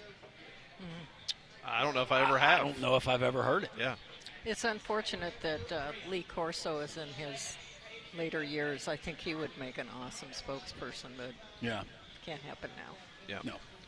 Question number 2. Which of these sports personalities will be in the headlines more this fall? Aaron Rodgers or Jordan Hudson? Oh. Aaron Rodgers. BB says Aaron Dear Rodgers. Heavenly Father, I pray right now on the air that it is Aaron Rodgers and not Jordan Hudson. I've got – this is going to be – I'm thinking Jordan. I mean, Jordan is going to start because think, if Bill doesn't do great, a lot of this is going to start turning towards Jordan and her place up in P-Town. And maybe they didn't spend enough time there. But I could see Jordan because Aaron Rodgers, if he's doing good, there's not much to talk about. And I have a feeling that he could have a successful season. Has he unveiled who his bride is yet? Oh. I have not I think seen her name it. is Brittany, is it not? I thought I saw a picture. It's Brittany, Pat. Brittany with an I. Brittany with an I. But we don't know who she is. I just think there's a lot of Brittany's out there. Jordan has she's kind of spent all her capital already, I think. I don't know. I just have a feeling. It depends on how UNC does. So I think it could go both ways. If UNC does good, I think it kind of gets swept under the rug. If they start doing bad, I think the distraction talk is coming in. I have a follow-up question for Miss Beebe, our First Lady. Just from a profiling standpoint, what is your perception of Jordan Hudson? Hustler. She's an opportunist. I thought she was going another word. I did I too. totally did. I did too. I was like, Total- yeah. She's a total opportunist, and that's why I think she's lost. She's spent it all. I don't think she's going to get another bite at the apple. I think she's going to be cast aside. That was really Boom. good. Boom, boom, boom. BB for spokesperson of the group. No doubt. That's awesome. No filter. Love it. Molly, what about you? Did you say Jordan Hudson or Aaron Rodgers? See, I'm going to say Aaron Rodgers because it's been really quiet around Bill and Jordan. Now, I'm not saying it's not going to ramp up in the football season because it very well might, but I think with Aaron Rodgers, we'll start to find out more about, okay, who is he married to now? Will this be his last year? Pressure's on in Pittsburgh. Like, I think there's just going to be a lot around Aaron Rodgers because of his age and the fact that he's still playing. I think you guys have done a great job, but when I'm proved right at the end of this football season, I will come back and revisit this. We'll acknowledge it. Yeah. Well, somebody had to say Jordan. Yeah. There you go. Next question. If your favorite athlete did something shady or disappointing off the field or court, would you continue to be a fan? Oh, you're going to have to define shady. Just give me an example of the shady you're talking about. Nothing illegal. Is that what you're saying? Nothing illegal. You didn't say that. He said shady, not illegal. When I wrote the question, I was thinking of somebody being arrested. So you broke the law. Scotty Scheffler was arrested, and I mean, I still pulled for him. Hey, that's true. That next morning. Yeah, there's nothing really shady about that. Like Ray Lewis. Michael Vick. Okay. Michael Vick. No, I couldn't support that with Michael Vick. Absolutely. But not. Ray Lewis, you could. No. I was trying to set you up. You didn't take the bait. It's so hard because if it's just the arrest, it's kind of one of those So it things- depends on the arrest. It depends on the arrest. Like if it's tax evasion, no big deal. Yeah, if what got Al he's Capone. found at a public park at 2 a.m. sitting in a bench with no pants on, then yeah, that's shady and creepy. And Wow. Yeah, I think you have to. Do you see what we have to deal with every day? well, you went murder. Yeah, I think Well, no, you guys started asking me. Well, so what are you thinking? I was of? thinking when you said shady, I was thinking more about something like that. You have to kind of gauge I would say- the creep meter there and see whether or not it raises. It's all subjective, but Right. personally, I would have to pause about whether or not I would continue, and I would be looking for, okay, what's the next thing you're gonna do? I'm with BB. I don't think I could do it.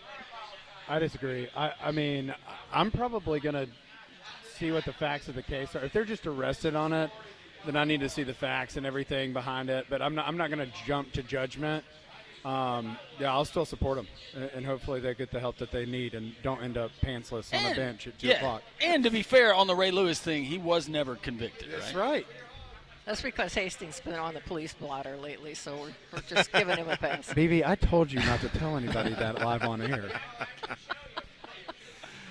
All right, next question. What's one household staple you refuse to spend less on?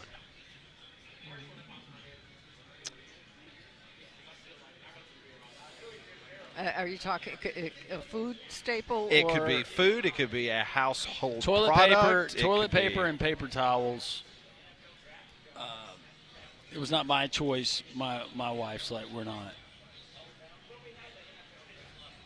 skimping on these. Right. We're gonna get the premium. No, I totally agree on toilet paper. I agree with that, and I would also add, in light of baking and things like that, nothing but the best butter. Okay. What's your favorite butter? Amish butter. Amish. You like the Tillamook? I've never tried it. That's good. Good dairy stuff. Okay, so this is somewhat house related, but this is also kind of a cooking deal because my wife does a lot of the cleaning. I do a lot of the cooking. Charcoal. You gotta have good charcoal. If you don't have good charcoal or you use a gas grill, there's nothing wrong with that. You just don't get the same flavor, and you don't hit the heat points you need for a I good agree sear. 100%. Now, do you get the charcoal that you put into the canister? You're not using lighter fluid, right? No, I'm not. Okay. Never do that. All right, we're going to try something. This may not work, but I'm going to try it anyway. Okay? Huh. All right. So here we go. All right, can everybody hear me? Yes. All right, here we go. Here's the final question of the day. Can you hear me okay, Lance? Yeah, I got you. All right, here we go. Only one of the following statements about BB is false. Which one is it? A, rode a bull in a county fair. B, turned down a date with Arnold Schwarzenegger. C, performed as head majorette in the high school marching band. D, saw the inside of George Clooney's bedroom. E, slalom water skied.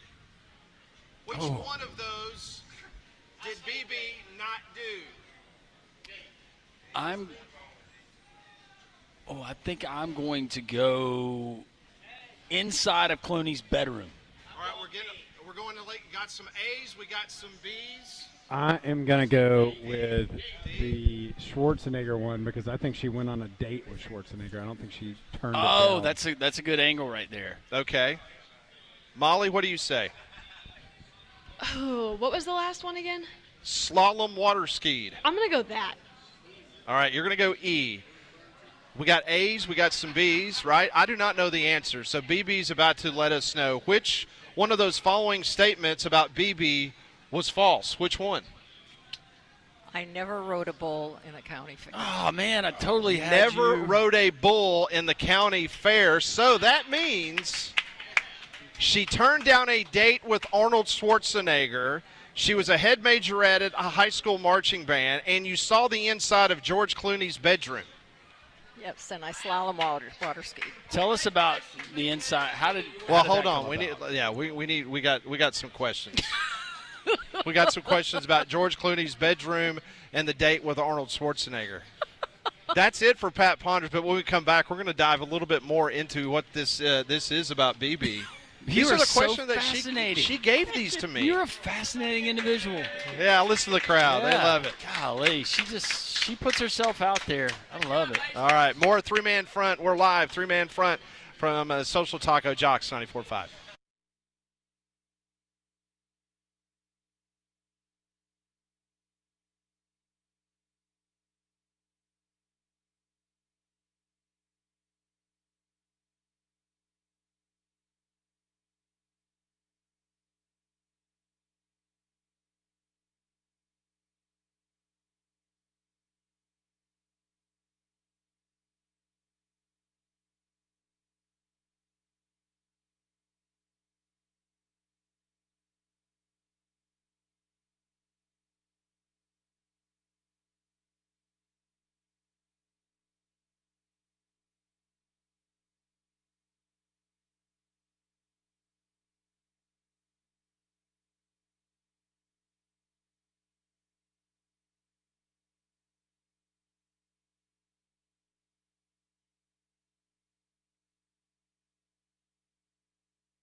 It is 1:49, Jox 94.5. We're going to dive a little bit further into this last Pat Ponders question. I got so many questions, Landrum, that we'll ask BB about momentarily. In honor of our great country and for our friends at Mandu in downtown Homewood to help in the celebration of the 4th of July, Mandu is offering all new clients who sign up for Mandu between now and the end of July 10% off the first month for any program that they sign up for. So now that it's bathing suit season, you're going to be wearing less clothes, at least most of you. If you want to tune up maybe the glutes, maybe the legs, you want to work on the arms, the chest, the shoulders, guys, you can do it with Mandu. It's electrical muscle stimulation fitness, all FDA approved. It's good for all skill levels, men, women, all ages, whether you've been in a gym most recently or you've never been in a gym.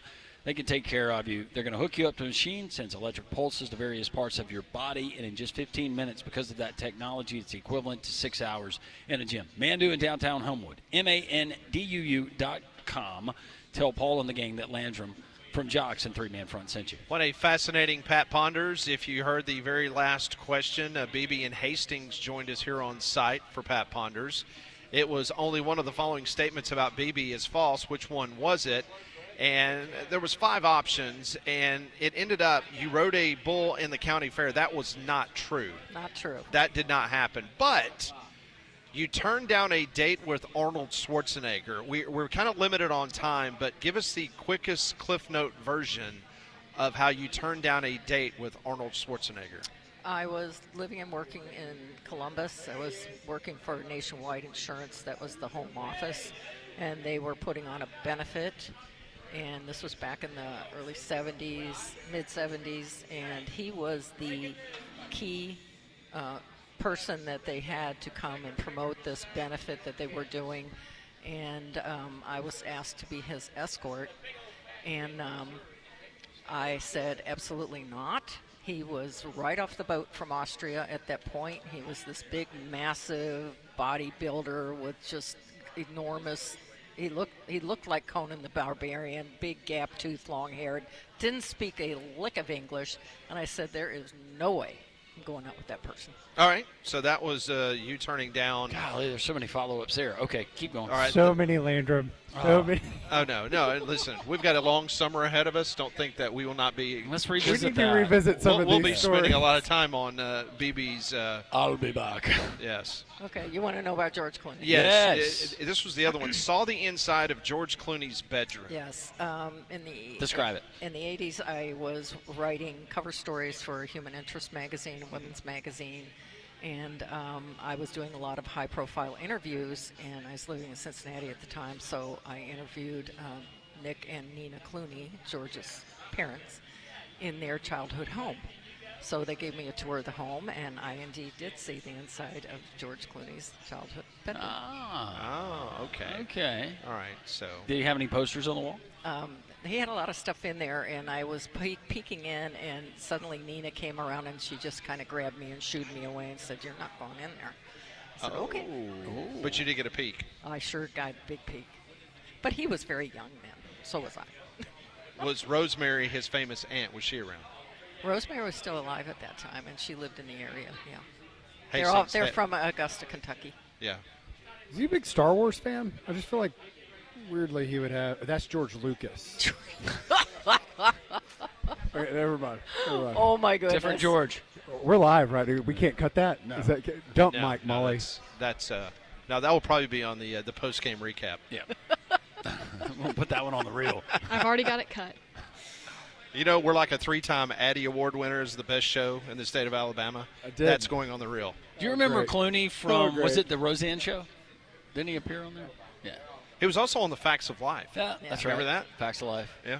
Yeah, I thought he used to be cool, but then I learned about what he was Who like. was your favorite from the Facts of Life? Blair? You got to go Blair. Yeah. You liked Tootie though, didn't you? I didn't like Tootie. Yeah, Tootie. She was spunky. What movie was Clooney's big break? Like what? Ocean's 11. Is that what Yeah. it was? It was that reason. Okay. Was it?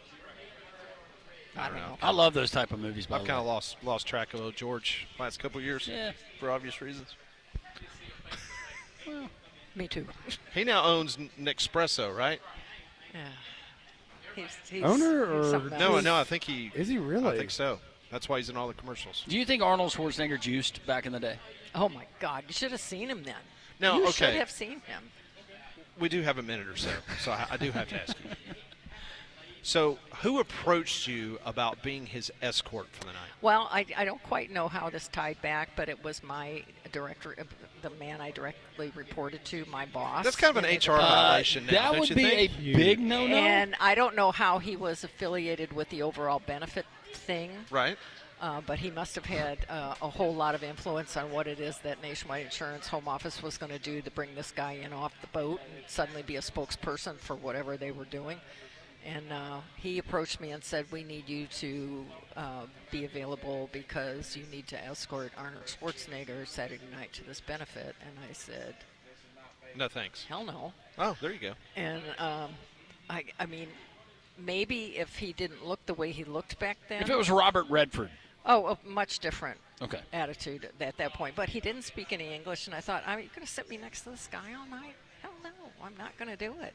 And I refused. I don't know who they ended up getting to go out with him, but it took him a long time before he then became, got to the point where he could actually speak English. And, you know. Guys, she almost didn't sit next to me, too, so I know how he feels. All right, that's going to do it for us. What a great show. Yeah, appreciate all our friends at Social Taco. Appreciate all of you. Just remember, God is great. Paul Feinbaum, the Paul Feinbaum Show is next here on Jox.